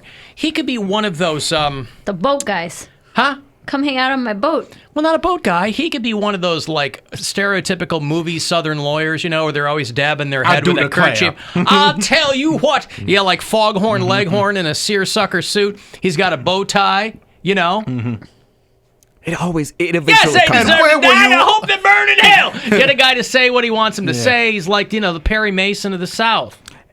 Alan, are you familiar with the congressman? He's from Illinois. It's Aaron Schock. He was a former congressman, and he was short-lived in Congress. And he was really good looking. Everyone thought he was going to be the up and comer, like he was like a Paul Ryan type. He was young, good looking Republican. Basically, anybody under 70 in Congress is a young up and comer. Yeah, and he got extorted. And people started sending his nudes around, and he was caught at Coachella muscling up with some twink. Oh yeah, caught at Coachella. Yeah, it always comes out. So because he had an unblemished record of voting against LGBTQ. Exactly. So, and then he comes out. He goes, I mean, literally a couple of months ago. It took him that long. I mean, he hasn't, I don't think he's served in Congress for a while. No, 2015 is when he stopped. There you go. So 5 years later, he goes, you guys are never going to believe this. I'm gay. I got to live my truth. And it's just sad that it takes that long. It's sad that you find yourself in a position, or I shouldn't say that. You have put yourself in a position to have to deny who you are. Because there's nothing, it's always very opportunistic if you're running for public office too, right? It depends on where you're running. Obviously, if you're running to be a city councilman in San Francisco, you can run around like Harvey Milk, you know. Hopefully it ends better for you. But all these other guys that were like, you know, if I'm Lindsey Graham, and listen, there are plenty of gay conservatives.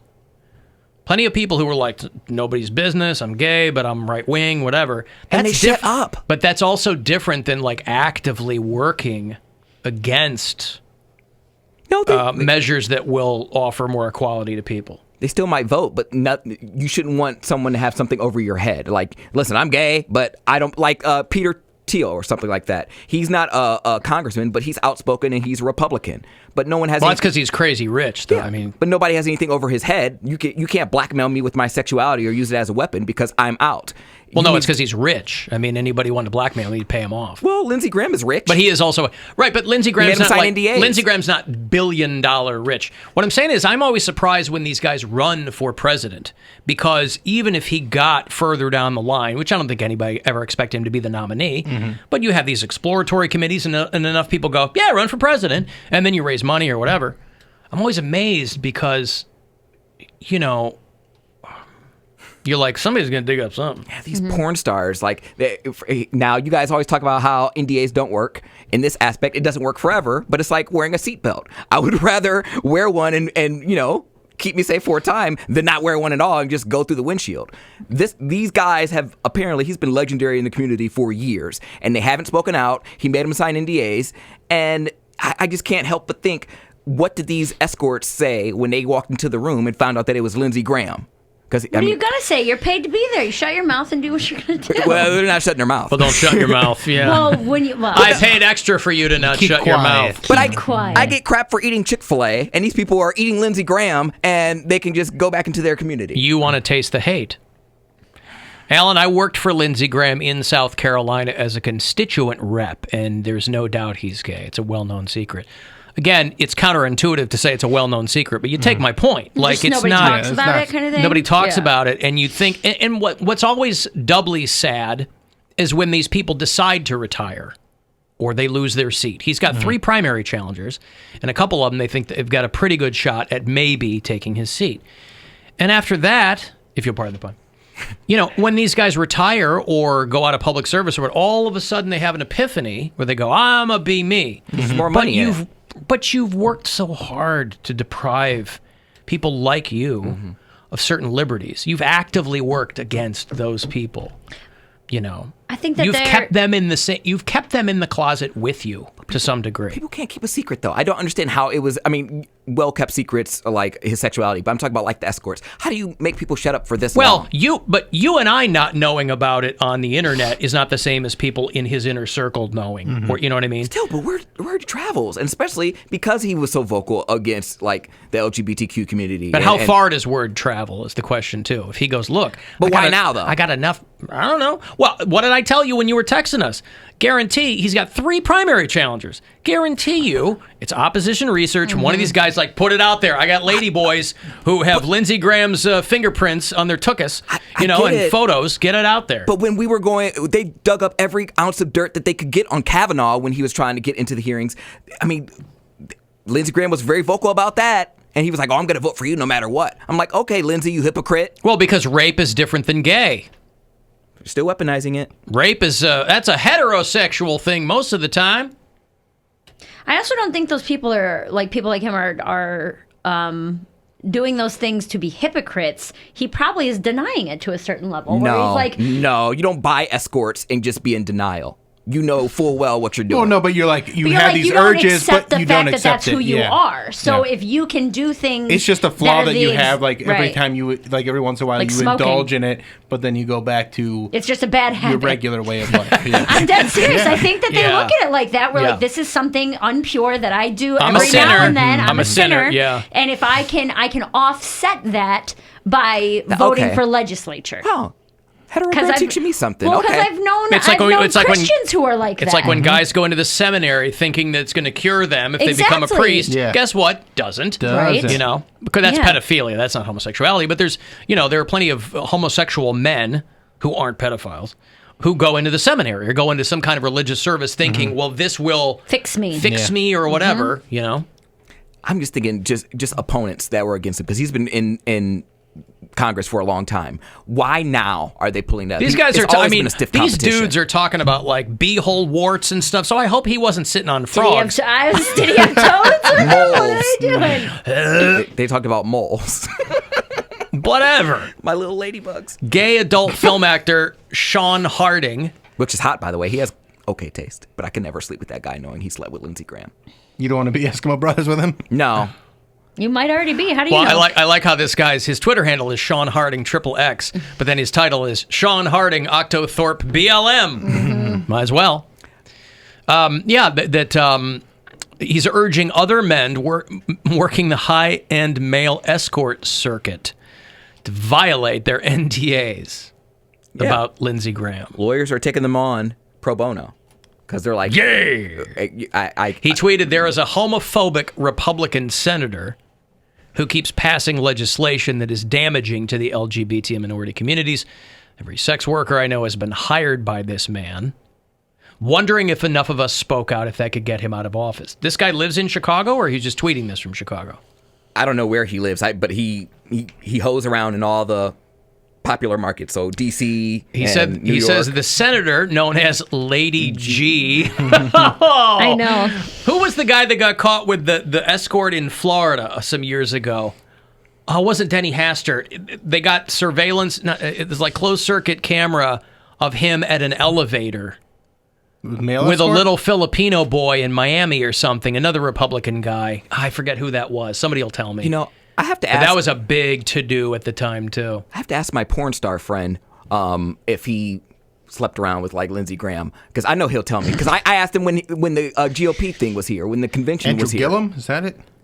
No. Andrew Gillum ran for mayor of Tallahassee, and then he lost, and then he ended up, like, in a hotel room with crack or something. With crack? It's always with crack. Yeah, he was another guy that you were like, man, this guy, something. But imagine you're one of these guys. You would have to be paid to mess around with Lindsey Graham, right? He's 5'6", maybe. They said he's a power top. Well, he ain't gonna be a bottom. I mean, a power top. He's not a power anything. He's not even a power broker in Congress anymore. I mean, his little guy, he's standing there. His little his little Pillsbury Doughboy nips hanging over. Stop. And you got his hands. I can picture it. He's got a full silver bush. What? He's just Stop. waiting. Dude. And he's trying to make some jokes, and vote for Bush. He's the guy that you accidentally see naked at the gym, where you walk past, you're like, oh. Oh, no. Come on, man, I get it. That's not Lady G, is it? Oh, no. My porn star friend said that he cleaned up during the Republican National Convention. Oh, yeah. And he said that there was a bunch of repressed gays that were going through. So I have to ask him if he was at one of these high-end circuit all parties. the information about how gay searches during the national the RNC were sky high at that time, in Cleveland. Yeah, I'm gonna have to ask him. I'm curious now. Alan Lindsey Graham is a true Southern gentleman. Oh, boy. Things move a little slower down here. Yeah, we like to sit out back and just listen to the moonlight and whatever we do. Do you think he'll make a statement? Huh? Do you think he'll make a Well, statement? he hasn't been called out. Of course he'll make a statement and say been. these are baseless accusations and blah, boilerplate statement. He has been called out, and he's going to end up marrying Meghan McCain or something. She's already married. I know, like Michael Jackson and Lisa Marie Presley. But yeah, I mean, he's already been called out, and the guy that tweeted, the porn star that tweeted, said that all the major networks are in his DMs wanting him to come on for an interview. So I don't know. Right, but I'm saying, has his spot been blown up like that? Because he said a Republican senator, has Lady his G name. is I get it, but trending has on his Twitter. name been? Yes. Okay, I didn't know. Someone tweeted out, "Hey, I'm gay. I slept with Lindsey Graham." Yes, there's okay, I screenshots, wasn't there's sure. exchanges. Yes, I wasn't Lady sure the G has extent of it. their spot has been blown up. Oh, God. It's tipping and dipping. Sounds like a vibrator. The gays will talk about you. Sure. You know how petty Poundcake is. I would stick. That's why I can't be no escort. I'm like, girl, you will never guess who I slept with. You know I'm coming in and saying everything on the show. You know it. That's right. I'm snitching. I'm singing like a canary. Like, you with Lady G, girl. Yup. Yeah, no, I can't be no escort. And that's why I can't sign no NDA. I've been offered and I can't do it. You've been offered an NDA? Yes, I was offered. Wow, by whom? I was going to an after party, and once I was at the apartment door, they were like, "Hey, bro," I'm like, "You either got to be famous or rich to get in." And I was like, "Well, I'm a +1." They was like, "Well, is your +1 famous or rich?" And I said, "Yeah." And then they're like, And the guy how famous and how rich? He was rich. But he was like, he's cool. He's like, nah, bro, he gonna have to sign something. I was like, I'm not signing, because if something goes down and they raid the place, I want to be able to defend myself. Sign something for a party? Yeah. What, are they gonna sue you if you walk out and tell people about the party? Yes. Because there was a lot of high-end people there. Your Honor, I'm gonna sue this person because we were doing something illegal and he wasn't supposed to tell anyone about it. I don't think it was Have anything you illegal. heard He of cocaine? Well, then why the NDA if there's no illegality? Because I think people were cheating on their spouses and high-end spouses. Oh, that never gets out. Yeah, high-end spouses. High-end spouse. How high-end is your spouse? They want someone who has something to lose. That's all. They didn't want a plebe like me. If you, they didn't want you seeing what they wanted unseen. Yep. Everyone in there has dirt on them, so All right. they didn't want it. They have no dirt Well, on them. I assume that you'll be keeping your nose to the grindstone on this whole emerging Lindsey Graham scandal. Girl, I'm on it. All right, good. Well, we've got that box checked then. I got to take a break. 35192. Want to send a text, AlanCoxShow.com if you want to watch. The new Instagram hotties are there for you as well, and we'll be back after these. The Alan Cox Show on 100.7 WMMS. And every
station.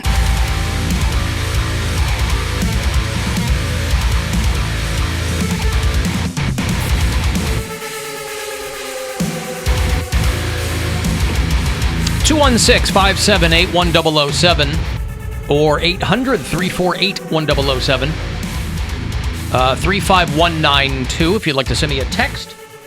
Do that. You can also hit us up at AlanCoxShow.com. Got a new installment of the Alan Cox Show Instagram Hotties. Mm-hmm. And also, we've got the Bill Squire Show up there as well for you. Thanks to everybody that's been checking it out. It's building. It's getting there. I like it. I appreciate it. It's been fun to make, too.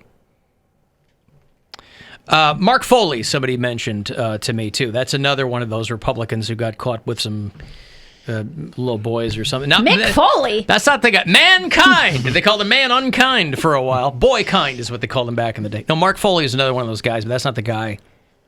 And not Andrew Gillum. I mean, that's a too recent example. I cannot... I was really trying to Google my way through who I'm thinking of, and I couldn't find it. But Andrew Gillum, after he lost the run for Florida governor, they found him in a hotel room with like meth. And one of the dudes that was in there with him was gay, but I don't think there was any implication that Gillum was doing anything with him other than meth. Just doing some meth. Yeah, but just man, some hetero platonic meth. I don't know. But after watching Tiger King, who knows? Yeah, meth is a hell of a drug. Mm-hmm. Hey, Dick. Hey, Alan. Hey, Bill. Hey, Mary. How are you? You ever done meth? No, never done that. You sure? No. Loser. Man, all right. Yeah. What are you waiting for? What am I waiting for? Well, if you guys ever need your FM stereo or CD player, I don't know if they have them in Cleveland, but I stopped today. We do have FM stereo in Cleveland, yeah. Yeah. Have you ever heard of California Customs? No.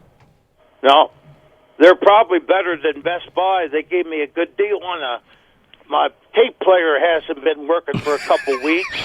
Yeah. And, you know, I can't wait. I mean, it's a month till we're going to have bands. So I told the guy that says, okay. He said, sir, I'll try to get you a good deal. So he gave me one for about. They're going to install it next Tuesday. I put about $50 down payment. So wait, Dick. They're going to install a cassette player in your car? A cassette and a radio. Yeah. Yeah. What were you rocking before? Nothing.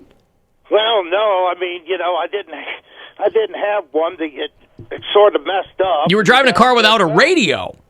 Yeah. I see. So you're going to put a whole new stereo in. Well, like my tapes. You're going to have some Rockford Fosgate wedges in the trunk too, or what? Yeah. I got a collection of tapes. You know, old tapes. I got to start listening to them. I mean, okay. You know, yeah. Without music, I think I'm lost. You know what I mean? I do know what you mean. I fully understand. Yeah. I mean, you want to, you know, you got to have your music, right? I've been on the computer. I've been searching the web. I've been listening to some good Kentucky rock and roll and and you know James Taylor and you know Dick. Dick, I'm curious if you've been out in the streets at all with the Black Lives Matter protests. Have you made your voice heard during all this? I wanted to tell you something about that. Yeah. A week ago today, right over by the Lowe's in Beaver Creek and the Walmart and the Best Buy and the Olive Garden, they closed that down, and they almost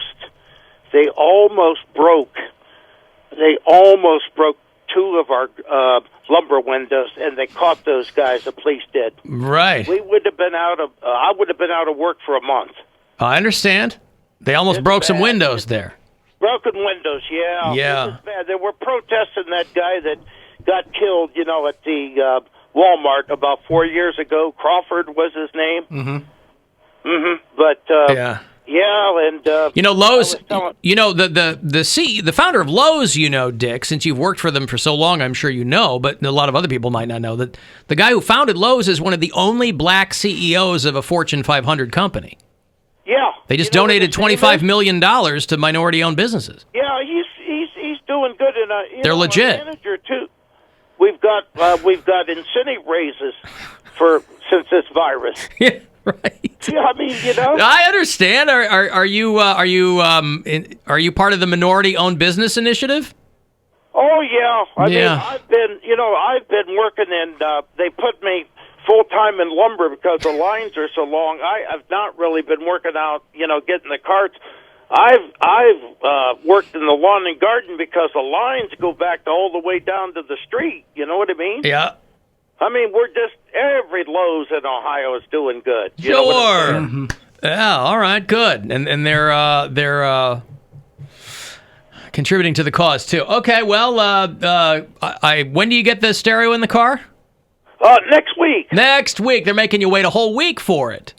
Yeah, well, you know what? Now, have you been going through all your cassettes with the number 2 pencil and making sure that they're rewound in anticipation of that? Yeah, they're going to check them. They said they would check them too, Uh-huh. Hey, Alan and Bill and Mary, do you like surprises? Oh, do we? Oh, do we? Well, I think I should say something to you guys since I've been talking about this band. I think it's not a surprise if you tell us about it, Dick. Well, I'll just put it in the mail. There you go. There you go. Okay. Got to pull up to Lowe's. All right. Have a good day. Everybody have Dick tonight. Did he say that he is part of the minority-owned business initiative? Did he understand what was going on there? You don't think so? I think no. Are you sure? He probably thinks he meant miners. Are you positive? Miners. Coal miners. M-I-N-E-R. We got the light on your helmet, that whole thing? You're spelunking? Yeah. Does he think that that's what I was they talking mine about? for wood. It's called lumberjacking, but it's kind of the same thing. Yeah. Okay. Well, he clearly is not aware of the background of the Lowe's company, right? Maybe that's not on the test. You don't think so? You think they give him a test? They make you watch like the workplace harassment video, but previous company owners, I don't think that's in there. All right. If you listen to this show, by the way, on iHeartRadio from outside of Ohio, tell me where you do that. Spencer listens in Tulsa, Oklahoma. Joel is a new bureau chief in Pittsburgh. Amy is in Captain Cook, Hawaii. Jason listens in Tucson, Arizona. And we've got bureau chiefs, by the way. I think we've got a couple in Palmer, Alaska. Were you in Palmer when you were doing stand-up in Anchorage? Anchorage. Palmer, Alaska. I heard from one of our bureau chiefs there, because that is one of the many, many small towns that are seeing protests. So, major metropolitan areas are getting the lion's share of the attention. The best indicator of how these things are popping off are all of the protests in small towns.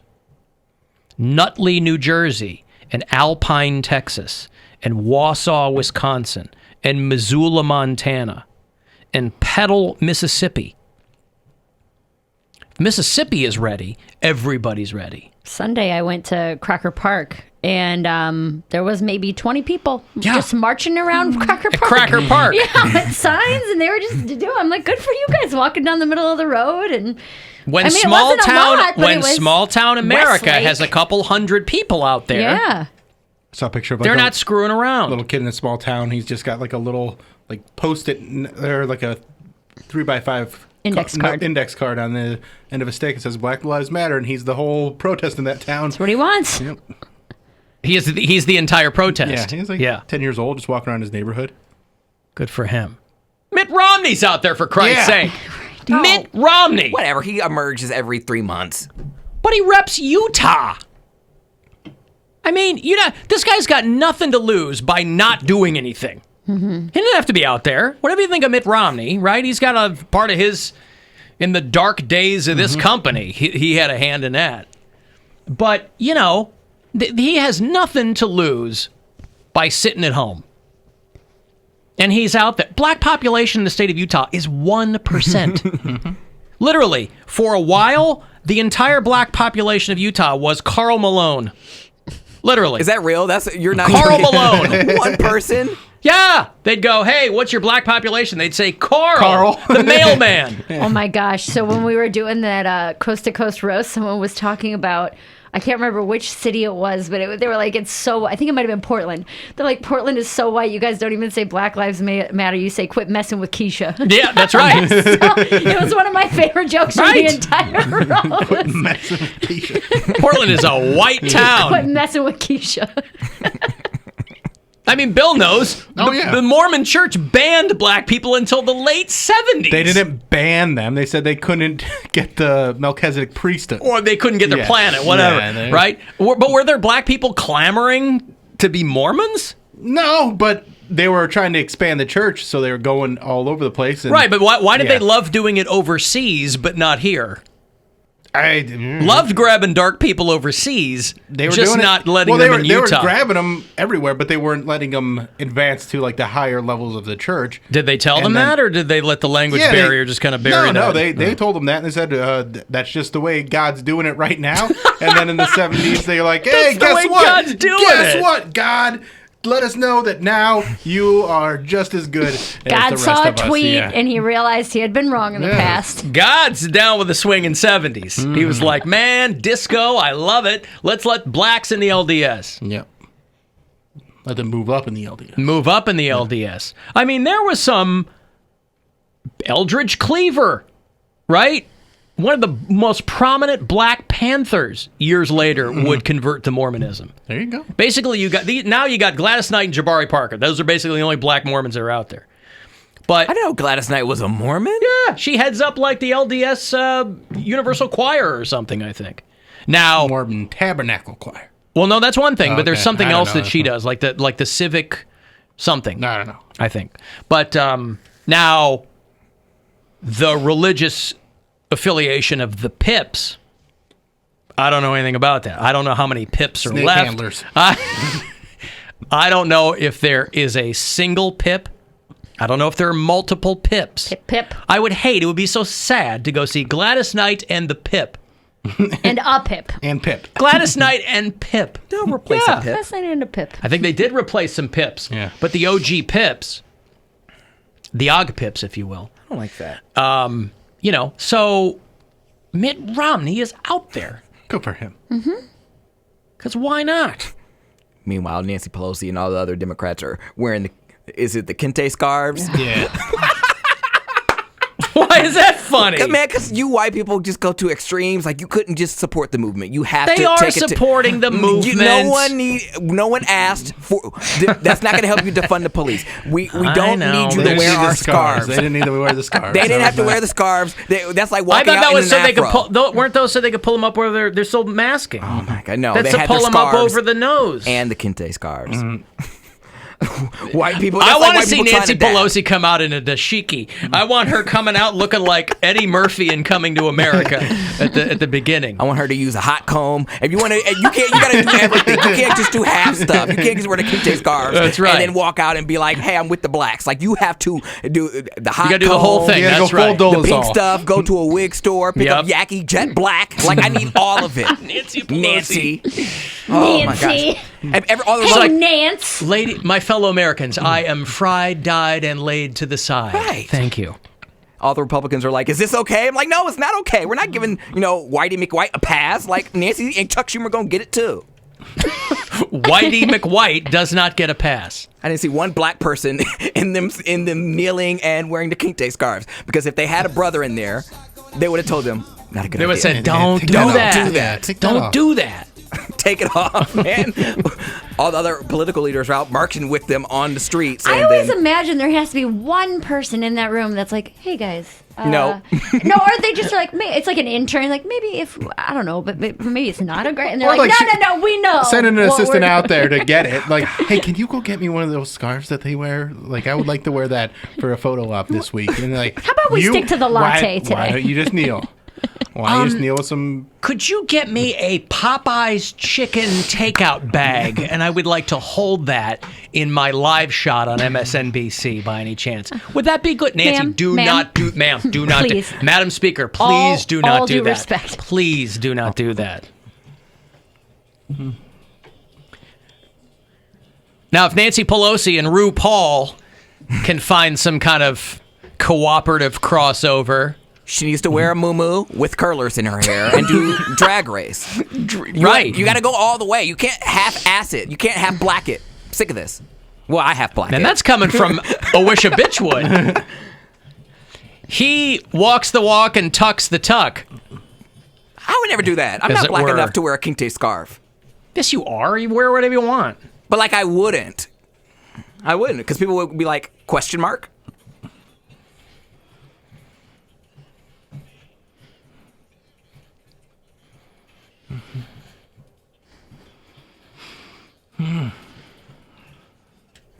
Such a 90s, yeah. Such a 90s song, too. No Lie Relaxer. There you go. Only RuPaul could do a song about hair and make it a huge hit in the clubs. Love RuPaul. All right, I got a break here. I'm going to go get myself a... Oh, please put Chuck Schumer in a dashiki or something next time he's on television. I really, really want to see that. Just to be down with the cause. All right. Or, legislate something more aggressively, I guess would be a nice thing to do, too. If you want to text 35192, and we'll be back after these. The Alan Cox Show on 100.7 WMMS. And everywhere you go on our free...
Radio. Wherever you are, so are we. Rover's Morning Glory on 100.7 WMMS. The Alan Cox Show. There's no news. Putting the me in lamestream media. A lot of nonsense and fluff and sensationalism. On 100.7 WMMS.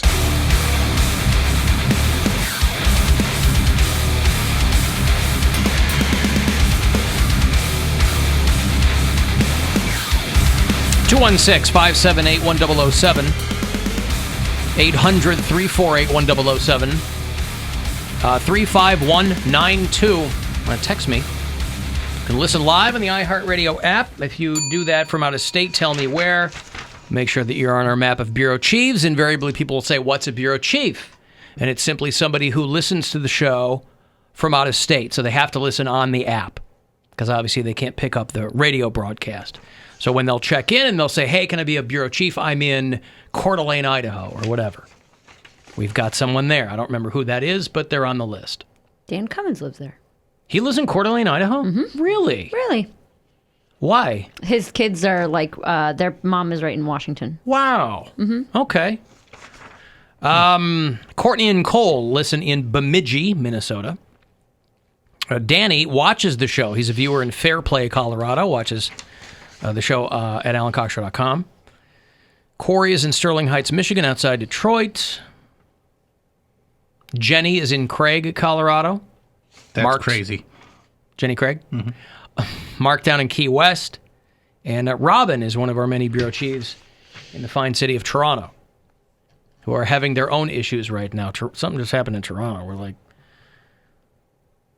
same thing's happening up there as I think it happened in Quebec, not Toronto, but some black dude got pulled out of a car and they beat the piss out of him or something. I don't know. So it's not just an American problem. Did you have a date? What did you tell me? Oh, no. I went out with that guy last week and I text you. All right. This is a story. Because I put on Twitter that I was on Match.com. I paid for a prescription. A prescription. It is the cure for what ails you.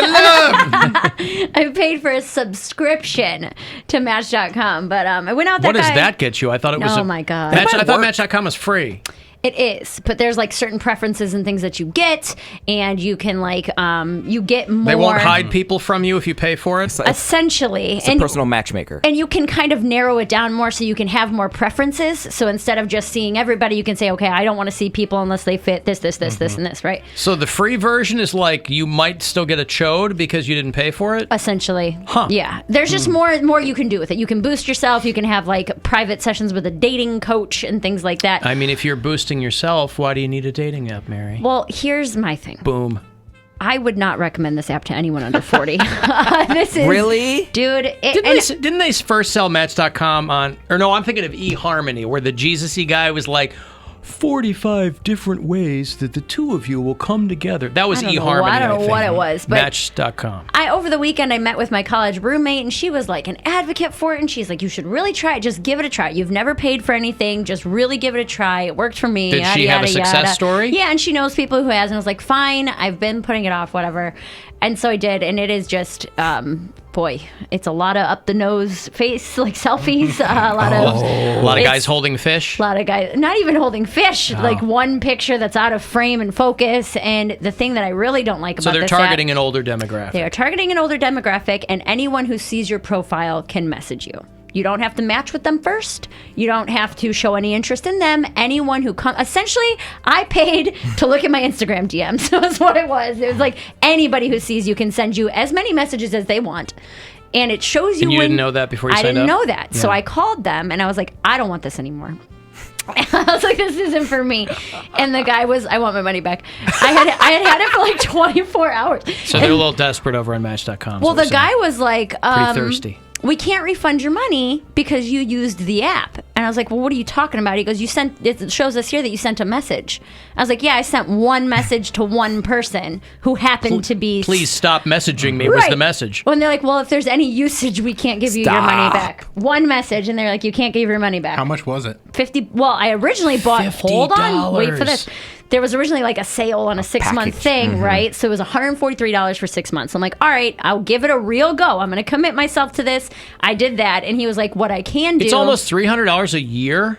I guess, yeah. And that's like the cheap version. Oh, my God. It's like car insurance for some people. Because I had sent one singular message, he said that the best he could do is take it down from 6 months to 1 month. And the 1 month was still prorate it? Yeah, it was still $50 for 1 month. They got a nice racket going on over there. Right. The guy, if you use it in the smallest possible way, you don't get your money back. One message. And I was like, are you kidding me, man? But the guy I was on the customer service with, he's like, I just want to, real quickly before we get off the line, you have a very good profile. Your pictures are beautiful. And I hope you find your perfect match. And I'm like, I wonder if they have to say that. Of course they do. Yeah, of course they do. Like, oh, it made me feel good, though. It's like when they repeatedly ask you why you want to cancel cable. Right. Well, are you sure? Because now you can get this. No, just cancel it. Are you don't sure? want Because it. I want to. I just don't want. So I put on my Twitter and my Instagram, I was like, finally signed up for a Match.com because if the world's gonna end, I might as well be in love for it, right? And the dude from last week, the coffee date dude, got really upset with me. And like texted me and was like, did I do something wrong? I don't understand why you're on all these dating apps, da da da. And I was like, we met once for 2 hours. I'm not sure what you're so upset about. And he listened to So this is the first red flag. He listened to the show on Friday, and he mentioned how he deleted his apps wanting to move forward. And I was like... You did say that you do that. I did say, but we brought it up on the show, and I specifically said, I'm not ready for that yet. There's still like 1 or 2 guys that I'm messaging that I want to see where it goes with. Okay. And I was like, I think that you misheard or took what you wanted from that segment You that said, you listened to. Did you tell him maybe you'd be better served to join Match.com? But it's because you said I think you did say... When you felt like something was going somewhere, you would delete the dating apps. If I've been on like a first feud... And I could see why he'd be upset if you went from being on free dating apps to saying, I'm paying for a dating app after going on a date with this guy. After him. Yeah. Oh, I get what you're saying. Like he took it as a direct... Yeah. Well, that's not what it was. Well, but you can see why he would think... You went on one date for 2 hours with somebody and you would get upset that they were on another dating app? It is coincidental, but think- for you to go... on a date with him, and then you go, I gotta pay to get out of this. Yeah. It wasn't even that. It was because I talked to my college roommate, and she was like, all hell or high. What? Like, you got to do it. You got to try it. You got to try it. I think it's one of those things where, he's getting off the apps. He's got a very specific thing that he's looking for. Right. And then you have a nice time with him, and then he checks your Twitter and sees, might as well get on this pay app. Yeah, by the way, though. It was a joke. The tweet was a joke. I was like, if the world's going to end, I might as well be in love for it. Like, it was like a joke. But you still did make the account and pay the money. I understand. It's also not on you if he has a date with you and then dumps all the apps. So no, I didn't. This turned into a conversation because he's like, I saw that. What's going on? And on Saturday, he texted me on Sunday. So Sunday, now remember, he's probably listening to this too. That's fine. Well, I'm not going to say anything I didn't already tell him. I was very honest and very open with everything. Saturday and Sunday I was busy all day. He's a photojournalist, so he drove to D.C. to shoot the protests and things like that on Friday and Saturday. Saturday I went down to my niece's birthday, and then I saw my college roommate. I drove home at 10:30 and then texted him immediately when I got home. Sunday, I was with my family all day. I was with my friends during the day. Berea High had like a final walkthrough before they tore it down, so I had lunch with my girlfriends. I went to my... What'd they tear down? Berea High School. They're tearing it down. So we did like the final walkthrough. I had lunch with my girlfriends. And then I went to my dad's house. My dad, who is morbidly obese and has limited mobility, has finally agreed. Listen, this is what I'm trying to get across. I'm still stuck on something. What? You walked through your high school because they were going to tear it down? It's like a nostalgia thing. Like, hey, it's been here for 70 years. If you there was my locker? Elyria High did the same thing. That was wouldn't the even gym. know where my locker is. No, nor would I care. The point is I was busy all day and night on Sunday, too. Gotcha. I was with my dad. So my dad... Who is morbidly obese and has limited mobility. Finally agreed to let me get him moving. He's like, I just need help. I don't know what I'm doing. So I was like, all right, I want to give this my full attention, right? So I told him when he texted me about the Match.com thing, I was like, hey, I just haven't had time to text you today. So it takes 1 minute to send a text. I was like, I didn't want to send a text I couldn't respond to. I didn't want to be like, hey, I think we're on different pages. I'm trying to get my dad moving here. Right. And I was still with my dad when he was texting me, and he was like, whatever, I saw that on your Instagram, and I knew you were a game player. F that. And he got really upset, and I was like, game player? I've been honest with you about everything. We talked about all Why this is he stuff. going to full-on dick mode, from the jump? So then I was like, what are you talking about? And I went into the whole thing where I was like, it's essentially we argued for 2 days. About what? So he called me a game player and how it's not fair and all this stuff. Best of luck. And I was like, dude, that's not what it is. And then it turned into, I care about you. I always will. You're my friend. Finding love is hard. I don't want to be hurt again. And I was like, I think that we're on different pages. You're incredibly passionate. You're intense. I'm looking for something a little more fun, even though I do want it to be serious. We're on different pages right now. You are clearly in the appendix of the book, and I'm on the introduction. I'm on the prologue of the book right now. So yeah, that's the tink tink tink, the psycho sound. Remember? Tink tink tink. And I really don't want to paint this guy in a bad light because he didn't do anything wrong. Okay, but he was just like, I told you I uninstalled the apps, and then you said you felt the same way, and so there was like a miscommunication there. And then he was saying how things aren't black and white. Again, even if there, and again, I don't know anything about these apps, but even if there was miscommunication, you go, I guess I misunderstood. Right. Good luck. Then he told What me. is all Hold this? On. Then he told. There's so much more. We haven't even gotten to the good part yet. Yay! Then he told me. Yay! Because Bill's bored and he needs other people's drama in his life. We all need that. That's why he shares people's secrets. Because he's everything going on. I see. No, but he said that he feels abandoned yet again, and this is a grown man. Yes. After 1-2 hour. Hold on. I'm not done. Some guys want to be married. They miss being married. I feel abandoned yet again. All I was trying to do is have a good time. Now I have to go back to swiping and try all over again. And I was like, you're being super manipulative with your words. But that's also how this whole thing goes. Right. Is you swipe and then it hopefully does something, but it doesn't. Then you swipe again. And then maybe calm down and don't That's put all your exactly what I said. eggs into one basket after one date. You were just on his team. Well, if I saw that, I would be mad about Match.com. I wouldn't go that direction. I can understand why he'd be like, hey, I thought you were not getting on the apps, or like you're done with the apps. I wouldn't go this far. So there was a misunderstanding about the Match.com thing to begin with. Just to be clear, because I know people are going to ask from someone who is this seemingly invested, the two of you did not consummate your relationship. We did not hug. Right. We did not kiss because of coronavirus. So this is not a one-night stand who feels scorned. Right. So he said I abandoned him, and he had to start all over again. And I said straight up, I was like, dude, you're using words like abandoned, and that you knew I didn't like you because I didn't call you on Saturday. He said he felt abandoned. All ye halt who ye enter ye here abandoned. Can I see a picture of this guy? Is he hot? Yeah, he is hot. Because if he's lonely, then stop it. Does he like men? But I basically told him, I was like, you're so disappointed in me, and you're heartbroken, and do you see how that's unfair? Like Here's the thing. Go ahead. Why are you going to these lengths? Why not just go, man, miscommunication, later? Because he's telling, what am I supposed to just not respond to these? No, you write back and go, hey. The block. Dude.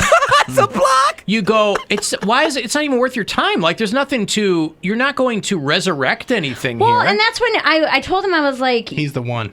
Well, he kept saying, he's like, I don't want anything serious right now. I might move in August. I don't know where you got that. I was like, completely false. And I said, you may say that, but your actions are proving differently. Like, do you understand how it looks to me, the things that you're doing? And why would anyone sending all those texts to you back and forth and then go, by the way, I'm not that serious about it. I don't really care. I mean, like, he's a grown man. Mm-hmm. Leaving in August, then how could he feel abandoned then? So then it took him a couple hours to respond to my text where I was like, you're saying these things and I think you need to ease up and yada, yada, yada. And then all he said back was like, you're right. I agree 100%. You see my flaws.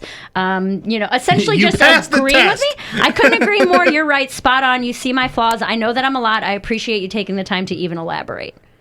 And I was just like, I didn't respond because I'm just so do not go on a second date with him. Well, if he's listening now, respond now. No, Send stop him. it. Your final text should be, right? This was Alan, yesterday. you can do something because polite. you do a perfect impression of Mary, so you can say what she should say. Something polite, okay? Your final text should be something very, very nice, something succinct. You know, where you're like, dear photojournalist, this will be the last message I send you. I hope everything goes well for you. Eggplant squirt emoji. Gross. Pile of poop. Peach. And cashew. And again, I'm really, Wait, really. I'm not done. Sorry. Black heart. Another eggplant. Iranian flag. And watermelon. He's not a bad dude. He didn't do, and that's what did I do wrong? What those things kept coming up. Cantaloupe. Cup of coffee. Camera. Police car. Smiley face with mask. Goodbye. I was talking with my girlfriend about it that when we had lunch, and she was like, "Wait a minute, how long have you been seeing this guy? You guys have been going out for how long?" I was You're like 90 minutes. I've known he existed for 5 days. Right. Like I felt like he was. But it also sounds like he's got a gig that puts him on the road pretty frequently. Right. Yeah. But it felt like I was getting yelled at by someone I had been seeing for 6 months that I had lied to and cheated on, and I was like, dude, this is just so much to handle. And I told him, I was like, best of luck to you, man. I hope that you find someone I hope you find what you're looking for. It is just not me. And it's got to be really tough too, because granted, there's a bunch of red flags there, but there are a lot. I mean, you know better than anyone probably. There are a lot of people like that. It's such a cyclical thing. They're on the dating apps because they can't find anybody. Can't find anybody because they're way too much, way too soon. And then it just goes in this circle where they're like, I'm abandoned again. Yeah, I even told him No, that. Alan, it's because Mary's a game player. That's what it is, which is so... She's a No, I temptress, know, Bill. but it was- She's a temptress. Yes, that's right. You temptress. But So I mean, here is my final message to you, all right? Black Mermaid. Bottle of beer. 2 squirt emojis. And clown face. and I told him... It's really his loss because now he's never going to get to Haber your Dasher. Stop it. I called him Friday night after my show when he was driving to DC, and I was talking with him, and when I say that this guy's intense and passionate, I don't mean it in a bad way, but like something came up and he asked, we were talking about politics, he was going to DC. And he ended up going on like this 15-minute rant about socialism where I did not say one word. And I was like, you have no idea if I hung up. After he was done, he's like, sorry, I feel like I kind of commandeered the conversation there. I was like, you wouldn't have even known if I hung up. Like I haven't said a word in 15 minutes. So it's like at the beginning of a relationship or what you want to be a relationship. Sounds like he's pent up on a couple of fronts. Yeah.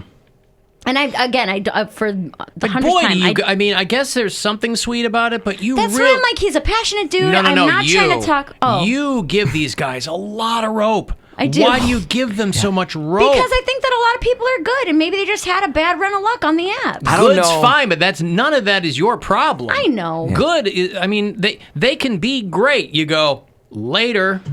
I don't know which Black Mermaid. I don't know which I would rather prefer. A big block text like that with a lot of material in it, or several texts in a row. I prefer the big block one. If you're going to send me 43 texts in a row, send me one big text. Make a novella and send it to you. I was like, you need to have like point 1A. Oh. point B. Like, I need to know to address it accordingly. I can't just have a big block because then I'll forget some stuff. Why did the Democrats think that I acted too quickly? You know why? Because they really thought that I acted too quickly. That's right. The way I respond to those big messages like that. Okay. I hate that. I Cool. knew you were going to do that. Cool. I'm not that person. I mean, I took the time. I'll respond. I'll tell you everything that I'm thinking. I'm very transparent. Or, I mean, why nice, not I'm get sorry on you the feel that way. Or get on the phone and talk. I don't know. If I get 3, if I've ever had an argument with a girlfriend, or something, get into 3 texts like that, I go, call me. Yeah. Or I'm going to call you. Yeah. Call me or let's do talk about this in person. Do this on the phone. Yeah. Okay, you're I'm also not gonna talking about a girlfriend. Not a one date. Okay. Yeah. Yeah. So it was one of those things where I'm like, it was just too much. 15-minute rant. He did a 15-minute rant about socialism, and he got really upset when I said something about work ethic. That led into another 8 or 9 minute thing. Let me dig into Contrary Aye. Santora, which is Mary's list of amazing takes on things. What was the okay? one that we thought should be added from yesterday's replay? The ground is not the sky. The ground is not the sky. Or the ground can't be the sky. Something like that. The The ground ground can't be the sky, I think is what it was. can't be the sky. Oh, right. I reran the skyscraper yesterday. Yeah. The ground can't be the sky, okay? But someone else's problems are not your problems, Mary. Yeah. You only know what you know. Mm-hmm. Okay? Does he know that you like Tom Hanks? Maybe you guys were just on different wavelengths. Tom Hanks could have been what united us. Does he know that you think there are a lot of sports? I don't. We didn't cover that. Does he know that you like harmonicas? Or any of these boxes to be checked on the Match.com thing? Maybe this should be my new dating profile. Just a list of these things. That's right. There are a lot of sports. That's right. I like Tom Hanks. I like baked beans, man. That's right. Some of your hot takes. And the ground can't be the sky. Boy, what easier way to lure somebody in or to cast yourself as mysterious by just your bio saying, the ground can't be the sky. Like, oh, she's deep. They go, oh, man, that is amazing. That is incredible. Right? Well, listen, you gave the guy a lot of leeway that I think a lot of other people would have been like, so long, bro. Well, and I'm not going to listen to some goddamn rant on socialism. To a certain degree, too. Probably don't even know what socialism is. To a certain degree, too, I feel like responding when people have those kinds of reactions to things, I don't know. Maybe this is like when it's like, oh, I don't think I can fix people, but I'm like, maybe I can shed light on this in a way that you haven't thought of it before. When you respond this way or when you act this way, this is how it's being perceived. And maybe everyone who does say, so long, dude, I'm like, maybe if I explain to him why this is off-putting or why it's like not going to work, then no one else has done that before. So maybe he can kind of adjust moving forward. Constructive criticism, maybe? I don't know. Who knows? You're putting way too much thought I think in that early into... I knew him 5 days. Yeah, knowing him 5 days, having met in person one time. For 2 hours. Didn't touch, nothing. You're still, it should be a little more playful at the beginning, and he seems like he is way too intense for you. Well, what I said last week was kind of interesting that I was into was that it was opposite, where he was like, I want to be serious at the beginning so then we can be playful with no, like, whatever. We know we're on the same page about stuff so we can completely let loose, which I understand, and that was kind of intriguing. But I didn't. We can let loose on everything except dating apps and socialism. Let me explain to you why Match.com is socialism. That's right. This will be my last message to you. When I say I would be upset about the app thing, I would be I'd be like, I get it, but I thought we were going somewhere. Yeah. But I would not go to the level that he went to. Mm-hmm. So like my upset would be like, oh, I thought we were going somewhere. But I guess I was jumping the gun. I was ready to call it quits, or not call it quits, to end the conversation. And when he was like, best of luck. And then I did I hope you find what you're looking for, which is very true. Good luck out there, whatever. And then it was like 20 minutes later when he sent the game player text. And I was like, oh, we're doing this now. Now we're doing this because I have not lied. I just couldn't let it go. Yeah, what games is he accusing you of playing? Downloading an app. That's a game? That's a game. Sounds like you won, Mary. Yeah. This is all I'll say, and then I'll let you go, okay? Bento box, scuba gear, digital watch, safety pin.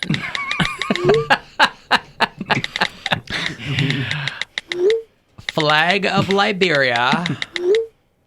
That's it. All right, listen. Game player. You play to win, baby. Here's what it was. He thought that we were on the same page about moving forward. I would assume monogamously.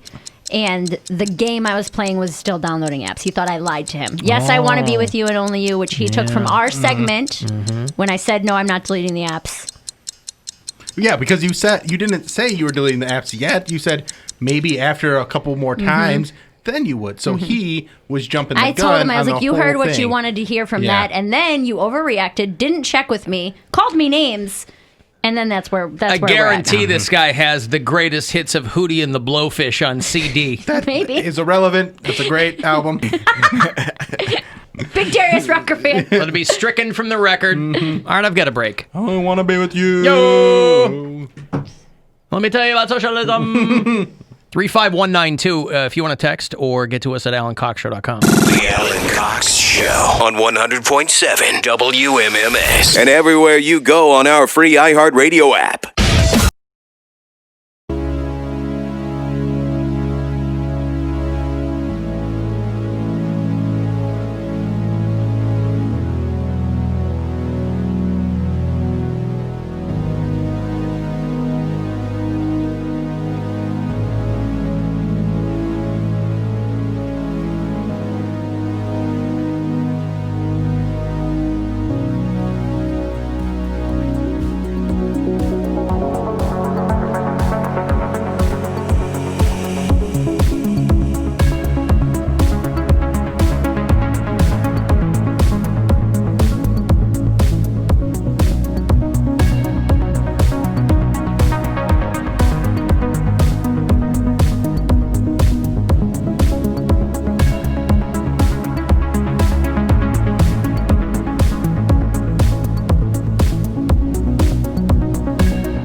(216-578-1007) if you want to join us. 800-348-1007 and 35192 to text me. You can watch at AlanCoxShow.com. The live stream is there. The new week of the Instagram hotties are there as well, featuring the Alan Cox Show chief horticulturist, Kaylee. Yes, and if anybody wants to be an Instagram hottie, hit me up. I need to kind of run through them all. So if you want to submit, send me an email, bill@AlanCoxShow.com. You don't have to do the interview if you don't want. You don't have to get all like scantily clad either. I think a lot of people think they have to have like their boobs out or their butts out. You look at the picture of Kaylee, she's just wearing a pair of jeans and a t-shirt. And it's a nice selfie. Something like that. So they don't have to do the interview, though. They don't have to do the interview. I like doing the interview. Sure. And it was fun. With me and Kaylee talked about her love of plants, talked about her getting into vinyl and vintage jeans. Vinyl, I get it. The horticulture joke. Vinyl. Man, that is funny. But I like doing the interviews. It's fun. We're trying to get the Bill Squire Show going on iHeartRadio. Maybe if you called it a podcast. Podcast? Yeah, we advertise all these fakakta shows that are on this app. And perhaps they're banking on it sounding more important if you have an accent. Well, if there's wherever you get your podcasts. One person in here that can do a great British accent, we know who that is. Right. That's Poundcake. Well, that person is not in here. Well, yeah. The person's on the show, of course. Right. But, maybe Poundcake could cut a liner for me. About the Bill Squire Show? About the Bill Squire Show and it being a podcast. I love my Bill.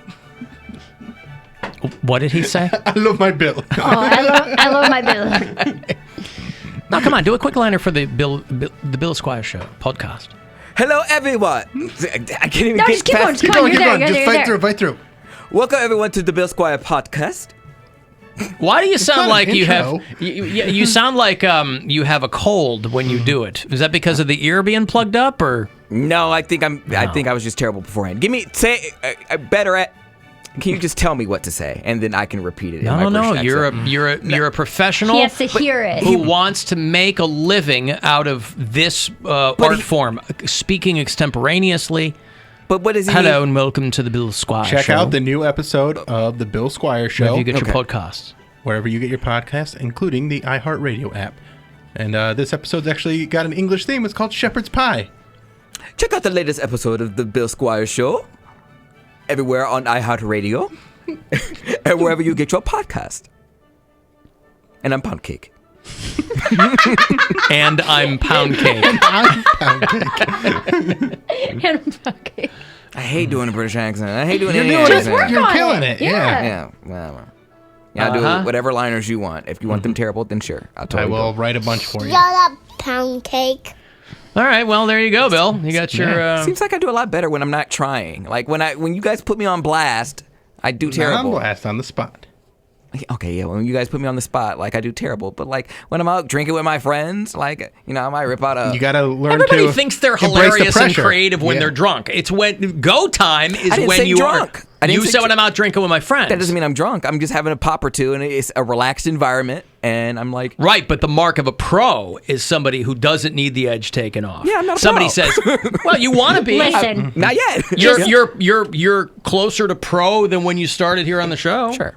Just keep an emergency bottle of liquor in your side studio. And whenever you have to do a British accent, just chug it, and we'll come back to you in 10 minutes. Yeah. We got some Cleveland whiskey in the office if you want to take a few galagas. And then you'll come back so British. Yeah. What's a British liquor? Oh, God. Are there any? Beefeater gin? Is that... it's from England, right? I think the Beefeater is. I don't know if it's a British company, but... London Dry Gin, I think is what I remember on my German Italian- piece, they love Svedka. Oh, that's not... That's like Russian, Swedish or something. Something, I don't know. What is the national drink of England? Gin. I mean, gin is... Okay. So you have to... Sorry, you have to chug gin. I Warm. hate gin. Love gin. Warm gin. It's warm gin time again. It's like a pine tree. It's gross. Love it. From juniper berries. I don't like it. There's some gins that are really good. When I was drinking, the only gin I would drink was Watershed. It's from Columbus. It was 4-peel gin, so it was made from 4 different citrus fruits, so it didn't have that Christmassy tree kind of taste. Bill to got it. me a nice bottle of Irish gin. Yeah, how was that? It's delicious. That's a good. It's fantastic. By the way, I was reading there is a gin distillery in Australia who had to issue a recall because a lot of these liquor companies were making hand sanitizer for coronavirus, and it was Cleveland Whiskey's doing it for the Cleveland Clinic. The Apollo Bay Distillery outside Melbourne had to tell people, hey, we mixed up the batches. So we sent out a ton of bottles of gin that actually contain hand sanitizer. Oh, man, that's funny. If you've never had a sanitizer and tonic, oh boy, you get a little Rose's lime juice in there. It's wouldn't be delicious. Yeah. Instead of a spritzer, it's a sanitizer. The product is labeled as gin. However, it is not gin, said the company's statement. The bottles are not correctly sealed, and they have to be identified properly. They sent out bottles of their SS Casino gin with hand sanitizer. The SS Casino was a ship that sunk off the coast of Australia in 1932. The bottles are full of hand sanitizer. So if you find yourself getting drunker than usual, it's because you're drinking hand sanitizer. Do consumers get their money back? No when wonder something's Australia knocked out COVID-19. Yeah, right? They're sending out gin bottles for hand sanitizer. And then Trump's going to be like, hey, it worked. It worked. Yeah. I told you to do it, and it worked. Say again, Cody? I completely forgot my question. Oops. All right. Well, all right. Oh, yeah, I remember now. Do consumers who bought the product, do they get their money back? Please ask your question in an accent. Do consumers that previously purchased the product, do they get their money back when something is recalled? I love British Poundcake. It's my I'm going to put Tiny Poundcake in a Union Jack shirt. Hello, everyone. It's constantly pissed small. How you doing? And has a British accent. Right. Yeah. Where will you get your podcasts? Right. Wine is, of course, the UK's favorite drink. That's probably true of a lot of countries. What type of wine? Like red wine, white wine? I don't know. Wine. People like wine. You know. Slap the bag. Yeah. Slap the bag. I think that's probably a game that they play over there as well. So much fun. It's so much fun. I missed college just for that reason alone. They call it the pouch, though. Getting your bag slapped. Yeah. And it's wall up the pouch. We're here to play a game of wall up the pouch. Wall up the wine. That's right. Also, if it was good enough for Her Majesty, it's good enough for me. Now slap the pouch. Diddle the skin. Now, Nigel, grab me in the boot and slap the baggies. Speaking of pouches, get that out of my fanny. I felt like I was lied to because kangaroos don't have a pouch. They have just a hole in their stomach where their little kangaroo sits. I saw that on TikTok. A hole in their stomach? I thought they had a pouch. They don't have a pouch. It's not like external. Like it's inside of them. Like you open up a hole and They're not just they don't have just gaping flesh. They do. I saw a TikTok You video. can see their stomachs and You their open up- organs. it's like a little hole. You open up the hole and the kangaroo was. They would die from disease and infection all the They time. didn't. I thought it was a pouch too. It's not a pouch. Okay, listen. The baby kangaroo, the Joey, if you will, Okay. is out jumping around, and he's all dirty and sandy, and then he jumps inside an open flesh wound. I don't know what to tell you. I don't know what to Well, tell it's you. an open, gaping hole. He's talking. No. I'll tell you what he's talking about. A kangaroo pouch is actually a complex nursery that contains everything that Joey needs. So it's hairless on the inside. It's got teats in there, right? So they can nurse or whatever. So he's right, but he's kind of describing like he thought they were walking around with like a in pocket, its rib cage. like a short sleeve engineer's shirt with a pocket protector. It's not like that, but it's a thing that the animal can get inside. Picturing it like it is in cartoons where the head's poking out and they're riding along together. That's what I thought it was, but like the hole is essentially like the inside of a duffel bag. Like you open it up. It is though, Alan. No, he's right. He's right. It looks like the inside of a duffel bag. You can keep a Bluetooth speaker in there, some extra gym shorts, your deodorant, jump rope, sneakers, the whole thing. Like our mascot for Akron was a kangaroo, and I don't understand. And Zippy was a woman, so I don't understand how I did not see an actual kangaroo's pouch. I thought. Well, I imagine that your school's mascot was probably not anatomically correct. But we had kangaroos on campus before. Hey, man! But you didn't go up and inspect them? You couldn't. They were caged in like animals. Because they are. They were in their cage like animals. I thought that you meant it was in its body. It is. It's in its. Look up a picture of the pouch. Like it's so weird. I didn't know. I never knew. It's like, say it's in my belly button. You open it up and there's just like room in there for the kangaroo to sit. It's not like a pouch, like it's a just fanny sitting pack. in your body meat. Do you get what how that can't be right? It can't just be inside the kangaroo's organs. Just look it up. Just look it up because It's not inside the organs. It's its own pouch. It's not like it's It going has room into in there. It's not like the alien bursting through the abdomen in the alien movies. There is a pouch. I mean, it's essentially designed for them. Yeah, it's womb-like, I would say, more than anything. But it's dry in there. It's just like a little, like, he could be in there playing PS4, like, just chilling, eating chips. I'm gonna drop you a beat. I wanna put myself inside your body meat. It's pretty good. Let's turn up the heat. I wanna put myself inside your body meat. Body meat. So weird, though. Saw that on TikTok. Body meat. Okay. Are you making TikToks? You doing dances and stuff? No, people keep sending me them. Like, and I'm fascinated because I'm not creative enough to know how to be creative in like. Vine was like 6 seconds. This is like a minute. But like, I don't know what funny videos I would do. I would really have to like map it out because I'm not spontaneously funny, I guess. Or when I am funny, I don't realize I'm being funny until afterwards. You're reactively funny, not proactively funny. Is what you're saying. Because I feel like if I try to be funny, everyone's gonna be like, "Dude, you're not funny." But like when I say something, ding ding, I get you. I'm like, oh, okay, Poundcake's kind of funny. Yeah, but a lot of people trying to be funny on social media, like most of the, it's just a volume business. Yeah, I guess. Like if you're 50-50, you're doing pretty well. There's a lot of people making a living being funny who aren't that funny. Not every time, anyway. Right. You just got to keep throwing it against the wall and see what sticks. And you got to create to get better, too. If you're not creating anything, you're not going to get any better at anything. Like, I don't know how funny of a comedian Sarah Cooper is, but the Trump thing she's doing, she's blowing up. Right. From that. Yep. Her stand-up might stink. Over 1 million followers now. Sure. Right? What is she doing with Trump? She's the one that lip-syncs what he says. Trump. Yeah. I don't know if she's lip-synced the trailer thing. Did you see him talking about the trailers? No. He wants to take Melania out in a trailer. She's never been in a trailer in her life. Maybe back when she was in Slovenia. I assume he was talking to trailer people. I don't know. I assume he was in the midst of everything that's going on. He's addressing like the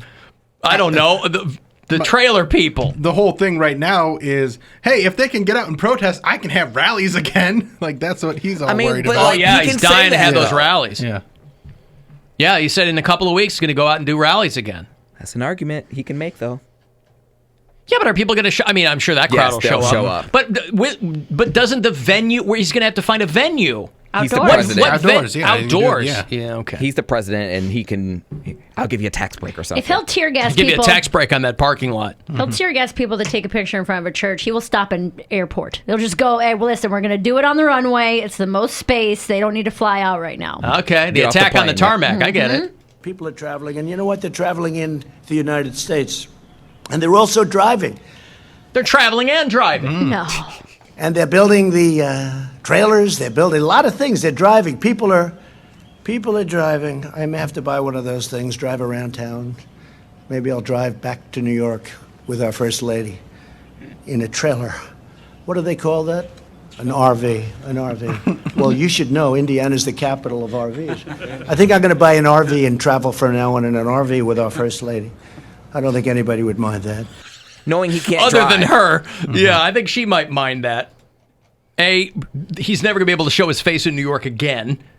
I think I'm going to put the First Lady in a trailer. What are they called? RVs, right? Oh, yeah, neat. RVs. Did you ever think what a dope. You'd have so much in common with the president? You both want to travel the country with your wives in an RV? I do. Not the country. I want to take a couple days, to go New out York there. or whatever. Yeah, right? You know? Yeah. I could go to New York in a trailer with the first You? lady. That's what I call Gwen at home, the first lady. First lady of Casa Cox. Yeah. You and the president are the same person, pretty much, right? Yeah. I think that's what we gathered from that clip. We're both He's an irredeemably everyman. irredeemably stupid. Yeah. Yes. Unfit People for are the traveling, job. and you know what? They're traveling in the United States, and they're also driving, and they're building the trailers. They're building a lot of things. They're driving. People are driving. I mean, if you were going to drive one of these RVs, where would you go, Alan? Where would I go? Yeah. I'd go all over the place, Bill. I'll tell you where I'd go to Clay's Park. You know? In a Neff Brothers RV. Now you're talking. Yeah, there you go. You can go to AlanCoxShow.com, by the way. Use the keyword contest. We're giving away a 4-day, 3-night getaway to Clay's Park in a Neff Brothers RV. Oh, my goodness. Can you do any better than that? You cannot. So AlanCoxShow.com or WMMS.com and try to get in on that. Right? Go there. He said it best. Oh, they're driving. They're out there driving in trailers. And you can get into the great outdoors and have some fun. Just get away from all the rigmarole. Get away from your house. You want to get away from your house. Yeah. Your house is like a trailer with no wheels. You can't go anywhere. For some people. Mine's in the sky. You want a house on wheels. For some people, that's right. I'm also in the sky. I always thought that was so weird when I would go down the highway and I would see a house like on a truck bed. I'm like, who lives in that? Like, wouldn't you Wide load. But wouldn't you feel some type of way if someone's like, hey, we just dropped off your house. It'll be there when you get home from work today. That lot, there was nothing there, like it was a landfill. Yeah, we dropped a house. Today's on the day it. the house Where there's comes. a landfill. Amazon dropped off the house. Indian 2-day burial shipping. ground. Yeah. Actually, we tried to drop off the house. There was nobody to sign for it, so... Cannot leave. Or it got Cannot stolen. leave the doorstep. Yeah. Not on doorstep. Porch pirate took my house. If the looters start stealing porches, we're in real trouble. You can literally steal a porch now. Steal a house. Yeah. So, WMMS.com if you want to look into that for yourself. Let me break 35192 if you want to text. AlanCoxShow.com for anything else. Be back after these. It's the Alan Cox Show on 100.7 WMMS. And everywhere you go on our free iHeartRadio app. From the Universal Windows Direct Weather Center, WMMS Weather. Hey guys, for tonight, mostly cloudy and very warm. We're in the 80s most of the night.